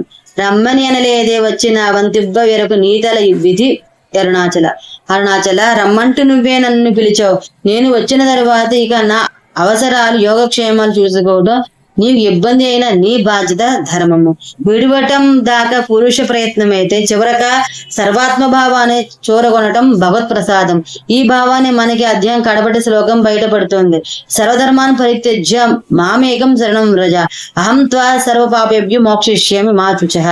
భగవద్గీత 18 శ్లోకంలో శరణం వ్రజ అన్నంత వరకు మన ప్రయత్నానికి చెప్పిన మాట అన్నమాట. మోక్షయిష్యామి అనేది ఈశ్వరానుగ్రహాన్ని సూచించే మాట. పోతే మా శుచః అనేది సర్వ శాస్త్ర పరిసమాప్తి నిదర్శనం. అశోచ్య నన్వ శోచస్త్వం, శోకం అనే సమస్యతో గదా ఆరంభమైంది హితశాస్త్రం, కనుకనే శోక నివృత్తిని సూచన చేయడంతో మరలా సమాప్తమవుతుంది. బహునాం జన్మనామంతే జ్ఞానవాన్ మాం ప్రపద్యంతే వాసుదేవ సర్వమితి. ఈ సర్వము వాసుదేవుడని ఒకే ఒక తత్వంగా దర్శించడమే శరణాగతి. అంటే అలా దర్శించాలంటే అనేకం అనేది ఇక మనసుకు రాకూడదు. అనేకం అంటే ఏమిటి? ప్రపంచమంతా పరుచుకుని ఉన్న నామరూప క్రియలే. వాటన్నింటినీ సాధకుడు నిర్మోహమాటంగా ప్రతిష్ఠించాలి. సర్వధర్మాన్ని ప్రతిజ్ఞ అంటే ఇదే అర్థం. ఈ రమణుల చరణంలో కూడా ఇదే అంతర్ధ్వని. తర్వాతది 95వ చరణం అయితే మనం విందాం. రమ్మనిలో దూరి నీ జీవమిడు నాదే, నా జీవమును అరుణాచల, నన్ను రమ్మని పిలిచావు, నా హృదయానికి ప్రవేశించావు, నీ స్వరూపాన్ని నాకు ప్రసాదించావు. నా జీవాన్ని నేను కోల్పోయాను, నా ప్రత్యేక అస్తిత్వాన్ని కోల్పోయాను, నా అహంకారం పోయిందని తాత్పర్యము. ఆత్మజ్ఞానం అనే ఆనందమయ స్థితిని ఆయనను నమ్ముకున్న వారికి అరుణాచలుడు అనుగ్రహిస్తాడని ఈ చరణం సందేశం. ఆత్మస్వరూపం తెలియదనటం, నేనెవరో నాకు తెలియదు అనటం వంటిది. ఆత్మస్వరూపమే నీవే ఆత్మ. భగవత్ సాక్షాత్కారం అన్నా భగవత్ సాక్షాత్కారం అన్నా ఒకటే. భగవత్ సాక్షాత్కారం అన్నా ఆత్మ సాక్షాత్కారం అన్నా ఒకటే. ఈ ఆత్మని ఎలా తెలుసుకోవాలి అని అడగడం ఎలా ఉందంటే, రమణాశ్రమంలో ఉంటే ఆ రమణాశ్రమం చేరుకోవడానికి మార్గాలు ఏమిటి, వాటిలో అన్నింటికన్నా మంచిదేంటి అన్నట్లుంది. నీవు చేయవలసిందల్లా ఈ శరీరమే, నేను అనే భావాన్ని, ఇతర బాహ్య విషయాలను, ఆలోచనను వినడాడమే. ఈ ప్రపంచాన్ని మిగిలిన వాడిని నీవు గ్రహించడానికి మూల కారణం అహంకారం. దాని మూలం కనుక్కుంటే అది లేదని నువ్వు చూసే ఈ సృష్టి కూడా లేదని తెలుస్తుంది అని రమణుల బోధ. ఈ ఆత్మజ్ఞానాన్ని చరణంలో రమణులు ప్రస్తావించారు. తర్వాత చదవడం అయితే విందాం. విడచిన కష్టము విడువక నిన్ను సురును విడువ అనుగ్రహింపమరుణాచల. అరుణాచల, నా జీవితపు ఆఖరి క్షణాలు నిన్ను మరిచిపోయే కష్టాన్ని నాకు ఇవ్వకు.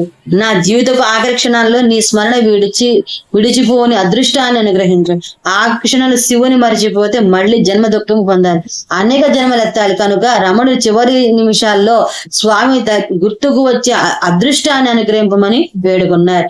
శ్రీ రమణుల చివరి నిమిషాల స్వామి స్మరణ జరిగినట్లుగా భక్తుల సాక్ష్యం ఉంది. రమణులు భౌతిక శరీరాన్ని విడిచిపెట్టిన 1950 ఏప్రిల్ 14న సాయంత్రం 8:47 భక్తులు వారు రాసిన అక్షర మణిమాలని అరుణాచల శివ అంటూ పాడారు. అరుణాచలుని దివ్యనామం చెవుల్లో మారుమ్రోగుతున్నట్టుగా వారి కళ్ళలో ఆనంద బాష్పాలు రాలి. రమణులు భౌతిక శరీరాన్ని విడిచిపెట్టారు. విట్టిడర్ కష్టమాం విట్టిడ దునయ్యూయర్ విట్టడ అరుడలు పురి అరుణాచల. అక్షర మణమాలు రమణులు స్వయంగా రచించిన ఈ 96 తమిళ శ్లోకాన్ని కంఠస్థం చేసుకుని ప్రతిరోజు చదువుకుంటే మళ్ళీ జన్మ దుఃఖము రాదని పెద్దలు చెప్తూ ఉన్నారు. అన్నింటికీ అతీతుడై జడత్వంతో ఉన్న జడభరతుడు కూడా మరణ విషయంలో దైవ నామస్మరణ చేయక ఆ లేడినే తలుస్తూ ప్రాణాలు విడిచాడు. కనుక లేడి జన్మ ఎత్తానని భాగవతము చెప్తుంది. యం యం వాపి స్మరన్ తాత్పర్యం త్యజస్త్యంతే కళేవరం తం తమేవైతి కౌంతేయ సదా తద్భావ భావిత. మరణ సమయంలో శరీరం వదిలేటప్పుడు ఎవరు ఏ భావనను స్మరిస్తారు ఆయా భావన సంస్కారంతో ఆయా రూపాలనే మరుజన్మలో జూలు పొందుతూ ఉన్నారు. అంతకాలేచ మామేవ స్మరన్ముక్త్వా కలేవరం యహ ప్రయాతి సమద్భావం యాతి నాస్త్యత్ర సంశయ. అంత్యకాలమున కూడా నన్నే స్మరించుతూ దేహత్యాగం చేసేడు వారు తక్షణమే నన్ను పొందుచూ ఉన్నాడు. ఈ విషయం ఎట్టి సందేహం లేదు. భగవద్గీతలు 8వ అధ్యాయం 5వ శ్లోకాలు ఈ సందర్భం స్మరణీయాలు. తర్వాత 97వ చరణం విన్నాం. ఇల్లు విడవలాగి నీ ఇంటిలో నుజ్జొచ్చి యొగినీదు ఇలు జూపి తరుణాచల. అరుణాచల, నన్ను నా ఇంటి నుండి ముందుగా బయటికి లాగావు, తరువాత హృదయంలో ఇంట్లో ఉండేటట్లు చేసావు, తర్వాత కైవల్య స్థానమును మోక్షమని నీలుని చూపావు. శ్రీ భగవాన్ చాలా చిన్న వయసులో ఇల్లు విడిచి తిరువణామల చేరారు. దీనిని నన్ను నా ఇంటి నుండి ముందుగా బయటకు లాగా అని ఈ చరణంలో పేర్కొన్నారు. రమణులు అరుణాచలంలో ధ్యానంలో పరవశించారు. అలా హృదయంలో ఉంటూ తాము ఆత్మలో కలిసినట్లు తెలుసుకున్నారు. దీని హృదయం అని ఇంట్లో ఉండేటట్లు చేశావు అన్నారు. ఇలా ఉన్నవాడికి మోక్షం తప్పదనే ధ్వని కైవల్య స్థానమైన మోక్షమని నీ ఇల్లుని చూపావు అని వాక్యంలో ఉంది. నేను అనే అహంకారం నుండి ఆత్మ వరకు సాగే జీవుని ప్రయాణం ఈ చరణంలో ఉంది. తర్వాత 98వ చరణం అయితే విన్నాం. వెలుగుచ్చిది నీదు చేత కినియక నీ కృప వెలుగుచ్చి కావు అరుణాచల. ఓ అరుణాచల, ఈ స్తోత్రం ద్వారా నీ లీలలు లోకానికి బహిరంగపరిచాను. నా లీలలను తెలియచేసేటంత సమర్థత ఉన్నదా అని నా మీద కోపం తెచ్చుకోకు. ఈ దయ అనేది ఎంత చల్లగా ఉంటుందో మాకు తెలియజేసి ఎప్పుడు నన్ను రక్షించు. ఒక రోజు పొద్దున్న ఒక భక్తుడు కొబ్బరి చెట్టు నుంచి కొబ్బరికాయలను కిందికి దించుండగా శ్రీ భగవాన్ గోసాలను వచ్చుచు ఆ భక్తుని చూచి కొబ్బరికాయలు కోయటకు తాను వెదురు కడ్డీని ఉపయోగించుచున్నాడా లేక లోహపు గడ్డిని ఉపయోగించుచున్నాడా అని ప్రశ్నించాడు. ఆ భక్తుడు తాను లోహపు గడ్డీని వాడుతున్నానని జవాబిచ్చాడు. అది విన్న శ్రీ భగవాన్లు వెదురు కడ్డీతో కొబ్బరికాయలు కోస్తే ఆ చెట్టుకు దెబ్బ తగలదు, లోహపు కడ్డీని వాడటం వల్ల వృక్షపు గాయపడును అని పలికి జవాబు కోసం ఎదురు చూడకుండా అటు నుండి వెళ్లిపోయారు. ఆ భక్తుడు కడ్డీని మార్చగా లోహపు దానితోనే పనిని కొనసాగించాడు. ఒక వారం గడిచాక ఆ భక్తుడు అదే పని చేయుచుండగా ఒక కొబ్బరికాయ అతని ముఖం మీద పడి ముక్కు బాగా దెబ్బ తగిలింది. ఈ వార్త శ్రీ రమణులకు చెప్పగా వారు ఆ భక్తుని పట్ల జాలి ప్రకటిస్తూ దెబ్బ తగిలితే కలిగే బాధ అతనికి ఇప్పుడు బాగా అర్థమవుతుంది. తాను ఉపయోగించే లోహపు గడ్డి తగిలినప్పుడు ఆ చెట్టు ఎంత బాధపడి ఉంటుందో పాపము చెప్పను కూడా చెప్పదు అని అన్నారు. దయను ఇలా సందర్శించిన రమణులు ఈ చరణంలో దయ ప్రార్థన చేశారు. తర్వాత 99వ చరణం అయితే వేదాంతమున వేరు లేక వెలిగింగెడు వేద పదము బ్రోవు అరుణాచల. అరుణాచల, అన్ని వేదాంతాల బోధసారము ఒకటే, తేడా లేక ప్రకాశించేది ఒకటే, అదే సత్యం జ్ఞానం. ఆ నిత్య ఆ నిత్య సత్య జ్ఞానాన్ని వేదస్వరూపాన్ని నాకు అనుగ్రహించు. అరుణాచల గ్రంథాలు అనేకం చదవడం వల్ల సత్యజ్ఞానం రాదు. ఆ సత్యజ్ఞానం దేవుని దయతో మాత్రమే లభిస్తుంది. కనుక రమణులు మన తరపున మన కొరకు అరుణాచలుని ఈ చరణంలో సత్యజ్ఞానం కొరకు ప్రార్థించారు. పిచ్చివాని వంటిపై తుండుగుడ్డ ఎప్పుడు జారిపోతుందో అతనికి ఎట్లు తెలియదో అట్లు దేహము జారిపోవును ముక్తునకు అన్నారు రమణులు ఒకసారి. దేహ భావన లేని వారి ఒంటి మీద తుండుగుడ్డ ఎప్పుడు జారిపోయినా అతనికి ఏమీ పని లేదు. దేహభ్రాంతి లేని ముక్తుడు అలా ఉంటాడన్న సత్య జ్ఞానం మన మనసుకు పట్టించడం భగవంతుని కరుణతోనే సాధ్యమని రమణులు ఈ చరణంలో ప్రబోధించారు. తర్వాత 100వ చరణం అయితే విందాం. నింద నాశీసుగాగుని దయాపాత్రుగా చేసి వీడగా కావు మరుణాచల.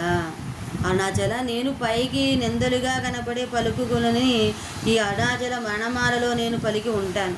ఈ నిందలన్నీ పొగడతలుగా భావించు. నన్ను నీవానిగా భావించి నీ అనుగ్రహానికి పాత్రుని చెయ్యి. ఓ అరుణాచల పరమశివ, ఏలుకొన్న నువ్వు ఇప్పుడు నన్ను వదిలివేస్తే భక్తుడిని వదిలివేశాడని లోకము నిన్ను నిందిస్తుంది కదా. ఈ నింద నుంచి నిన్ను నువ్వే కాపాడుకు. నిన్నే తలుచుకునేటట్లు నన్నెందుకు చేశావు? నువ్వే నీ గురించి తలుచుకునేటట్లు చేశావు. నీ సాంగత్యంలో మధురిమ చూసిన నేను నిన్ను వదలలేను. నిన్నెవ్వరూ వదిలిపెడతారు? అందరూ నిన్ను అంటి పెట్టుకునే ఉంటారు. ఇలాంటి కొన్ని భావాలను ఈ అరుణాచల మణమాల్లో మనం గమనించాం. ఈ నిందలను పొగడ్తలుగా గ్రహించమని రమణులు స్వామికి ఈ చరణంలో నివేదిస్తున్నారు. నీటిలో ఉన్న తామర వికసించడానికి కారణమైన సూర్యుడే నీటిని వదిలిన తామర వాడిపోవడానికి కారణమవుతాడు. ఆచార్య భక్తి ఉన్న శిష్యుడి జ్ఞానము అభివృద్ధి చెందడానికి కారణమైన విష్ణుమూర్తి ఆచార్య భక్తి లేని శిష్యుడిని జ్ఞాన శిష్యునిగా చేస్తాడు. ఇది నిందగా కనిపించే పొగడత. దీనిని సమన్వయం చేసుకుంటే నింద తొలగిపోతుంది. ఇక్కడ విష్ణుమూర్తి యొక్క ఆ ఘటనా సామర్థ్యం ప్రబోధాత్మకంగా చెప్పారు. ఇలా రమణులు వంటి మహాత్ములు చేసిన నింద వెనుక ప్రబోధాన్ని అర్థము చేసుకోవాలి. తర్వాత మనము 101వ చరణం అయితే విందాం. నేట హిమముగా ప్రేమకారులు నీలోనన్ ప్రేమగా కరిగి బ్రో అరుణాచల. అరుణాచల ఒక మంచుగడ్డ నీటిలో పడితే కరిగిపోతుంది, తన రూపాన్ని కోల్పోతుంది. అలాగే ప్రేమమూర్తివైన నీలో నన్ను కరిగిపోని ఆ అదృష్టము నాకు కలిగించి రక్షించు. రమణులు ఇక్కడ ప్రయోగించిన మంచుగడ్డ చక్కటి పోలిక. మంచుగడ్డకి ఒక రూపం ఉన్నట్లు కనబడుతుంది, కానీ మనం ఆలోచిస్తే మంచుగడ్డకి మూల రూపం నీరు. ప్రపంచమంతా నిండి ఉన్న పరమాత్మలో ఉన్న అంశము జీవునిలో ఉన్న మనసు. నేను ఎవరు అనే ధ్యానం చేయగా మనసులో పరమాత్మలో లీనమవుతుంది. రమణుల చరణంలోని తాత్పర్యము ఇదే. శ్రీ రమణ మహర్షితో దీర్ఘకాలాశ్రమ బాంధవ్యం ఉన్న ఓ వైద్యుని స్మృతుల్లో నుంచి కొన్ని విషయాలను ఈ సందర్భంలో స్మరించుకున్నాం. ఒకరోజు 1940 డిసెంబర్ శ్రీ భగవాన్ చేతిని మర్దన చేస్తుంటే మోచేతి కాస్త పైభాగంలో ఉన్న కణితిని గమనించాను. 1949 జూలై వినాటికి ఆ భాగం అంతా పచ్చి పుండైపోయింది. నయం కావాలన్న సంకల్పం మీకు ఉండాలి, సంకల్పించుకోండి అని ప్రాధేయపడ్డాను. వారు చిరునవ్వు నవ్వి మౌనంగా ఉండిపోయారు. నేను మళ్ళీ అర్థించాను. అప్పుడు వారు ఇక్కడ మనసంటూ ఏమీ లేదు కాబట్టి సంకల్పించే ప్రసక్తే లేదు అన్నారు. భగవాన్ శ్రీ రమణ మహర్షి దేహం కానీ దాని రోగాలు కానీ పట్టవు. పుండుకి కట్టు కడుతున్నప్పుడు నొప్పి అనివార్యము, కానీ వారు ఏ బాధను కనపరచలేదు. పైపెచ్చు ఆ కట్టు కట్టడానికి కుడి చేతితో సహాయం చేసేవారు. ఆ పుండు ఇంకెవరిదో అయినట్టు. వారి పుండుకు కట్టు కట్టే ముందు ఆ ప్రాంతాన్ని స్పిరిట్ శుభ్రం చేయాల్సి వచ్చేది. ఒకసారి ఆ స్పిరిట్ చేతి మీదకు వచ్చింది. వెంటనే వారు స్పిరిట్ స్నానం అయింది నాకు అన్నారు. అందరికీ అటువంటి స్పిరిట్ స్నానం అవసరమని కూడా అన్నారు. ఆ మాటల అంతరం ఏమిటో తెలియక వివరించి చెప్పమని కోరాను. వారు చిరునవ్వుతో ఇట్లా చెప్పారు. చేపలు ఎప్పుడు నీటిలోనే ఉంటాయి, బయటకు వస్తే బ్రతకలేవు. అట్లాగే మనం ఎప్పుడు స్పిరిట్లోనే అంటే శుద్ధ చైతన్యంలోనే ఉండాలి. ప్రయత్నపూర్వకంగా శుద్ధ చైతన్యంలో అంటే ఆత్మలోనే ఉండాలి. ఈ మాటల వల్ల వారు ఎప్పుడు సహజ సమాధిలోనే ఉంటారని నమ్మకం కలిగింది. శ్రీ భగవాన్ తరచూ చిన్న విషయాల్లో కూడా ప్రగాఢమైన బోధన చేసేవారు. ఆ బోధనలకు మనపై గట్టి పట్టు ఉండేది. 1949లో ఒకసారి భగవాన్ మనము సంతోషంగా ఉన్నప్పుడు కన్నీరు ఆవలి కొన నుంచి, విచారంగా ఉన్నప్పుడు లోపలి కొన నుంచి వస్తుందని చెప్పారు. అది నిజమే. మహానిర్వాణం దినం నాడు 1950 ఏప్రిల్ 14న వారి గదిలో నేను ఉన్నాను. వారి కోరిక మీద వారు కాళ్ళు చాచుకొని కూర్చోవడానికి ఏర్పాటు చేశాం. వారు కళ్ళు మూసుకున్నారు. శ్వాస నెమ్మదిగా సాగుతుంది. బయట భక్తులు అరుణాచల స్తోత్ర శివస్తోత్రం పాడుతున్నారు. ఒక్కసారి కళ్ళు తెరిచి ఆ పాట వస్తున్న వైపు చూసి మళ్ళీ కళ్ళు మూసుకున్నారు. వాళ్ళ కళ్ళ అవుటర్ కాంత నుంచి కన్నీరు కారింది. అంటే పరమాత్మలో ఐక్యమైనప్పుడు కలిగే ఆనందాన్ని ఆ కన్నీరు బాహ్య రూపం అనుకున్నారు. దేహాన్ని ఎంతో ప్రశాంతంగా విడిచారు. శ్రీ భగవాన్ రమణ మహర్షి అదే రోజు సాయంత్రం 8:47 శివైక్యం పొందారు. తన బాధ గురించి దుఃఖిస్తున్న వారి పట్ల కరుణ ఉండేది శ్రీ భగవానికి. ఆయన ఎప్పుడూ అసలు సత్యాన్ని తన బోధలో ప్రధానాంశమైన మనం దేహం కాదు అనే మాటను జ్ఞాపకం చేస్తూ ఉండేవారు. తనదైన రీతిలో ఒక మాట అడిగేవారు కదా కూడా, భోజనానంతరం విస్తరణ ఉంచుకుంటామా అని. రమణాశ్రమం వైద్యులు చెప్తున్నారనమాట ఈ విధంగా. మంచు వంటి స్వచ్ఛమైన రూపం మనసు బోధ రమణులది. ఓం నమో భగవతే శ్రీరమణాయ. తర్వాత 102వ చరణం అయితే మనం విందాము. అరుణాద్రి ఏననే కృపావల బడతిత పుణ్యనే నీ కృపావల అరుణాచల. అరుణాచల, నిన్ను ఒక్కసారి తలుచుకున్నాను, వెంటనే నీ దయ అనే వలలో చిక్కుకున్నాను. ఈ దయ అనే వలలో చిక్కుకున్న వారికి ఇక బయటకు వెళ్ళే అవకాశం లేదు. అరుణాచలేశ్వరుని దయను వలలతో పోల్చుట ఈ చరణంలోని విశేషం. జాలరివా అని వలలో పడిన చేపకు బయటికి వెళ్ళే అవకాశం లేదు. అది విముక్తి ప్రసాదిస్తే తప్ప అరుణాచలుని దయ అనే వలలో పడిన భక్తునికి కూడా విముక్తి లేదు. అతడు నేను అనే జ్ఞాన విచారణ శక్తి ప్రదర్శిస్తే తప్ప వైరాగ్యం కొరకు విషయవాంఛలతో మొండిగా యుద్ధం పనికిరాదు. వలలో చిక్కిన పక్షి తన్నుకుంటే ఆ వల ఇంకా బిగిసిపోతుంది. అలాగే విషయేచ్ఛ కూడా. కావున వాటిపై దృష్టి ఉంచకూడదు. ఇది కాదు అనే స్మరణ వలన కానీ విచార మార్గంలో ఇవి ఎవరికి ఉదయిస్తున్నాయని విచారణ చేసి వాటిని నిర్మూలించు. వాటి కొమ్ములు పిందెలు పువ్వులు వాటంతట అవే పడిపోతాయి. ఇది రమణ నెల 237 పేజీలో ఉందన్నమాట. ఇక ఇది ఆలోచన. ప్రాణాన్ని నిరోధిస్తే మనసు లయం అవుతుంది. మనోవృత్తి నిరోధిస్తే మనసు వినాశనం అవుతుంది. ప్రాణ నిరోధంతో లయమైన మనసు మళ్ళీ పని చేస్తూ ఉంటుంది. మనసులోని వాసన నాశనమే నిజమైన నాశనం. లయ వినాశనమే ఉభయరోధనే లయ గతం పునర్భవతి నో మృతం ఉపదేశ సారంలో ఉందన్నమాట. ఇది 13వ శ్లోకం. చూసేవాడు చూసేది చూడబడేది కలిస్తే త్రిపుటి అంటారు. జ్ఞాని అంటే కళ్ళున్న గుడ్డివాడు, అంటే కళ్ళు ఉన్న బయట ప్రపంచం జ్ఞాని లేనివాడు, అంటే త్రిపుటి రాహిత్యం పొందినవాడు. ఇంగ్లీష్లో నెవర్ మైండ్ అంటారు, అంటే పోవటమే. దీన్నే మన వాళ్ళు నైవ మానసం అన్నారు. పట్టించుకోవటాన్ని విషయం అంటారు, పట్టించుకోకపోతే ఏమీ ఉండదు అంటారు. వలలో చిక్కిన పక్షి ప్రాణవాయువు నిరోధించినట్లు మనం కూడా చేస్తే మనసులో చాంచల్యం పొంది దీనిని జాల పక్షి వద్రోధ సాధనం అన్నారు. రమణ మహర్షి వాయురోధనాలీయతే మనహ జాల పక్షి ప్రద్రోధ సాధనం ఉపదేశాలలో ఉంది. ఉపదేశాలను చెప్పిన వల విషయాన్ని ఈ చరణంలో దయతో పోల్చి మనలను అనుగ్రహించారు. తర్వాత 103వ అదైతే మనం విందాం. చింతింప కృపపడే సాలిడు పలే కట్టి చెరపట్టి భక్షించి అరుణాచల, నా అదృష్టం కొద్ది నా గురించి నువ్వు ఆలోచించావు. నా చుట్టూ వల పన్నావు. ఆ వలలోకి నన్ను లాక్కొచ్చావు. తన వలలో పడిన తరువాత సాలుడు తన గూటులో ఉన్న కీటకాన్ని ఎలా మింగుతుందో నన్ను కూడా మింగేశావు. నాలోని అహంకారాన్ని మింగేశావు అని తాత్పర్యం. శివానుగ్రహానికి నోచుకున్న వారికి అహంకారం ఉండదని ఈ చరణంలో ఆంతర్యం. శ్రీకాళహస్తిలోని శ్రీ అనే అక్షరం సాలీడుకు సంబంధించింది. తామరపర్ణి నదీ తీరంలో పూర్వము కరబుడు ఉండేవాడు. ఇతడు చీరలల్లికలలో దిట్ట. శివభద్రుని ఇతడు దుష్ట సహవాసం చేత చెడిపోయాడు. వైదిక కర్మలను విస్మరించి అనారోగ్యానికి గురై మరణించి తర్వాతి జన్మలు సాలుడిగా దక్షిణ కైలాసను శ్రీకాళహస్తిలో జన్మించాడు. ఆ శ్రీకాళహస్తిలను వాయులింగేశ్వరునికి కైలాసంలో ఉన్నట్లు వేదికలు భవనాలు అల్లదుండేవాడు. దాని భక్తిని శివుడు పరీక్షించాలనుకున్నాడు. ఆ సాలుడు అలికలను అగ్నికి ఆహుతి ఇచ్చాడు. అది చూసిన సాలుడు భరించలేక అగ్నిలో దూకింది. శివుడు ఆ సాలుడికి మోక్షాన్ని ప్రసాదించాడు. సాలుడు తన నుండి నూలు వెలికి తీసి మరల దాన్ని తనలోకి తీసుకున్నాను. అట్లా మనసు కూడా తన నుండి జగత్తును కల్పించి తన యందే లయం చేసుకుంటుంది. ఈ సత్యాన్ని చెప్పిన రమణులు ప్రబోధము ఈ సందర్భంలో స్మరణీయం. తర్వాత 104వ చరణం అయితే మనము విందాం. ప్రేమతో నీ నామాలించి భక్తుల భక్తుగా అరుణాచల, నీ పేరుని ప్రేమతో విని భక్తులకు నేను దాసునయ్యేటట్టుగా నా మీద దయ చూపించు. శ్రీ వెంకటేశ్వర సుప్రభాతంలో రమణ మహర్షి ఈ చరణంలో చెప్పిన దాసదాస ప్రసక్తి ఇలా కనిపిస్తుంది.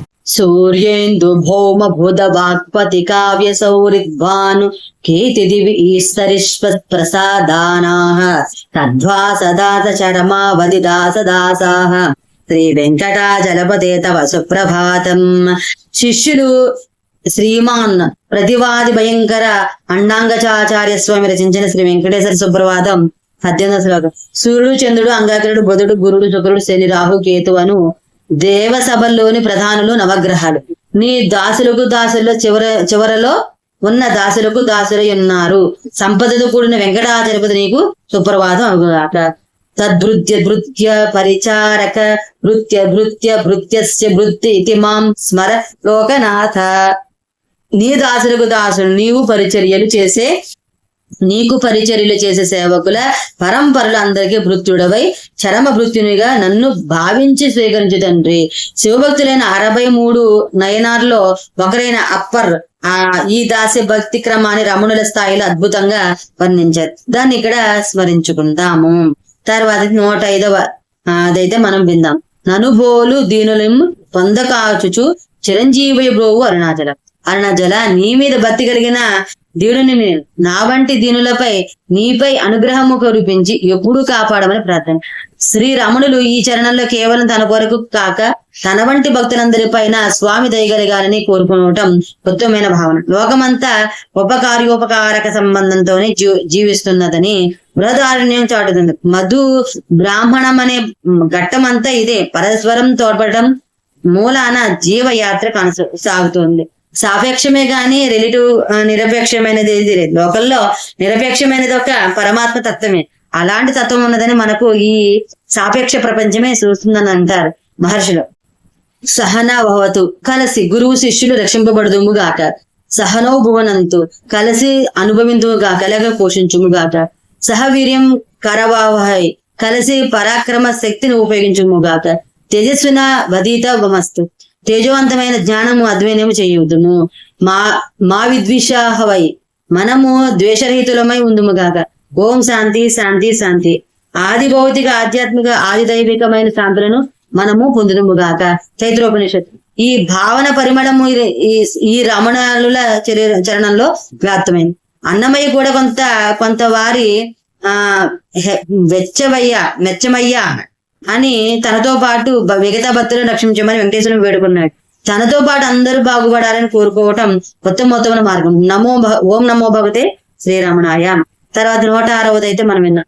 ఎముకల అరుగును దాసు మృదువాకు చివిన్ గుణము నా ఏలోక్తుకు అరుణాచల. గొప్పవారైన భక్తులు తమ ఎముకలు కూడా కరుగు విధంగా నీ గురించి మధురమైన భావనలతో స్తోత్రాలు పాడుతూ ఉంటారు. వాటిని విని ఆనందించడానికి నీ చెవులు అలవాటు పడ్డాయి. నా అరుణాచల మణమాల చరణాల వాటితో పోలిస్తే అల్పమైనవి. కానీ గొప్పవారైన భక్తుల స్తోత్రాలను విని ఎంత ఆనందిస్తున్నావు. అలాగే నా అల్పమైన వాకులు కూడా విని ఆనందించి నాపై దయ చూపించు. ఎముకలు కూడా కరుగు విధము అనున్నది గొప్ప అభివ్యక్తి పాడుతూ ఉండగా అందరి భక్తావేశ పారవిశేషం అన్నదని నా ఈ అభివ్యక్తి చెబుతోంది. ఎముకలు కొరకే చలి వంటి ప్రయోగాలు విన్నాం. 2 ఎముకల మధ్య రాపిడి ఏర్పడి ఎముకలు అరిగిపోతాయని, అందువల్ల కీళ్ళనొప్పులు వస్తాయని తెలుసు. కానీ ఎముకలు కూడా కరుగు విధము ఎప్పుడు వినని అపూర్వ రమణీయ ప్రయోగం. మహాగములు తామింత రచనా సముద్రం అయినప్పటికీ వినయంగా తమకి ఏమీ తెలియదని అజ్ఞానులమని మేము చిన్నవారమని అంతా దేవునిది అని చెప్తూ ఉంటారు. సౌందర్యలహరి చివరి శ్లోకంలో శంకర భాగవత్పాదుల వారు తమ వినయాన్ని ఇలా ఆవిష్కరించారు. ప్రదీపజ్వాల దివ్యసకర నీరాజన విధి సుధాస్తూతే చంద్రోపల జలల వైర్గ్య రచన స్వకీయ రంభోత్సల సలనిధి సౌహిత్యీకరణం త్వదీయాభిర్విగ్భావిస్తవ జనని వాచాం స్తుతిరియం. అమ్మా, దీపకాంతులతో సూర్యునికి నీరాజనం ఇచ్చినట్లు చంద్రకాంత శిలా జలములచే చంద్రునికి అగ్ని ఇచ్చినట్లు జలముతో సముద్రుని తృప్తిపరిచినట్లుగా నేను నువ్వు ఇచ్చిన ఈ నీ వాక్కుల చేత నిన్ను స్తుతించి నీకు సంతోషం కలిగించాలనుకుంటూ ఉన్నాను. బిడ్డ పలుకులు ఎలా ఉన్నా తల్లికి ఆనందమే కదా. ఇదే ధోరణిలో మహామహిమాన్వితమైన శక్తి సంపన్నులైన శ్రీ రమణులు ఈ చరణాన్ని వినయంతో రచించారు. అరుణాచల ప్రదక్షిణలో మొట్టమొదటి దక్షిణ దిక్కున యమలింగం కనబడుతుంది. దక్షిణ దిక్కున ఉన్న యమధర్మరాజు అనుగ్రహం చేత ఆయువు పెరుగుతుందని చెప్తారు. ఈ యమ లింగమునకు ఇంకో ప్రత్యేకత ఉంది. ఎముకలు విరిగిపోయిన వాళ్ళు, ఎముకలు అరిగి బాధపడుతున్న వాళ్ళు అరుణాచలంలోని ఈ యమలింగ దర్శనం చేస్తే ఆ ఎముకలు చాలా తొందరగా అతుక్కుంటాయి. ఈ రమణుల భక్తులు చాలా మందికి ఆ అనుభవాలు జరిగాయి. తర్వాత 107వ చరణం అయితే మనము విందాము. క్షమగలగిరి ఎల్ప వాక్కు సద్వాక్కుగా గొనికావు మరి నీ ఇష్టం అరుణాచల. నీ అరుణాచలముల ఓ అరుణాచలమా నీ రూపమే ఓర్పు. ఈ అరుణాచలముల మనమాల్లోని నా దోషపు వాక్కులను గొప్పవిగా స్తుతులుగా స్వీకరించు. నన్ను మన్నించు కాపాడు. ఇది నా ప్రార్థన. ఆ పైన నీ చిత్తం నా భాగ్యం. శాక్తేయులు ఈ అరుణాచలాన్ని శ్రీచక్ర మేరుగా దర్శిస్తారు. అది ఆదిశంకరులు మేరుగిరిగా వర్ణించారు. వైష్ణవులు సుదర్శన చక్రం అని ఈ అరుణగిరిని నమ్ముతారు. అరుణాచలానికి రమణ మహర్షికి మధ్య విడదీరాని బంధం ఉంది. అరుణాచలాన్ని పాషాణులు ముళ్ల పొదలతో కూడా మామూలు పర్వతంగా భావించవచ్చు. ఇది పరమేశ్వరుని ప్రతిరూపం. అరుణం అంటే శక్తి, పార్వతి, ప్రకృతి, అచలం అంటే నిశ్చలాత్మ శివుడు, పురుషుడు, ప్రకృతి పురుషుల సమ్మేళనం, సగుణ నిర్గుణ ఏకత్వం రూపం ఇది అని ఆయన అనేవారు. హిమాలయాల కన్నా పురాతత్వ శాస్త్రవేత్తలు కూడా అరుణగిరి గొప్పదనాన్ని శాస్త్రీయంగా నిరూపించారు.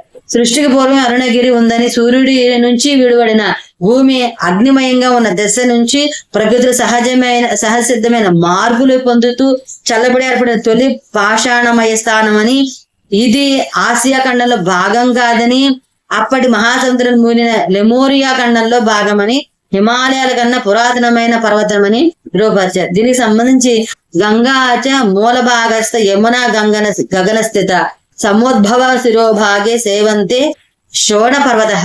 ఇది స్కాంద పురాణం స్పష్టంగా చెప్తుంది.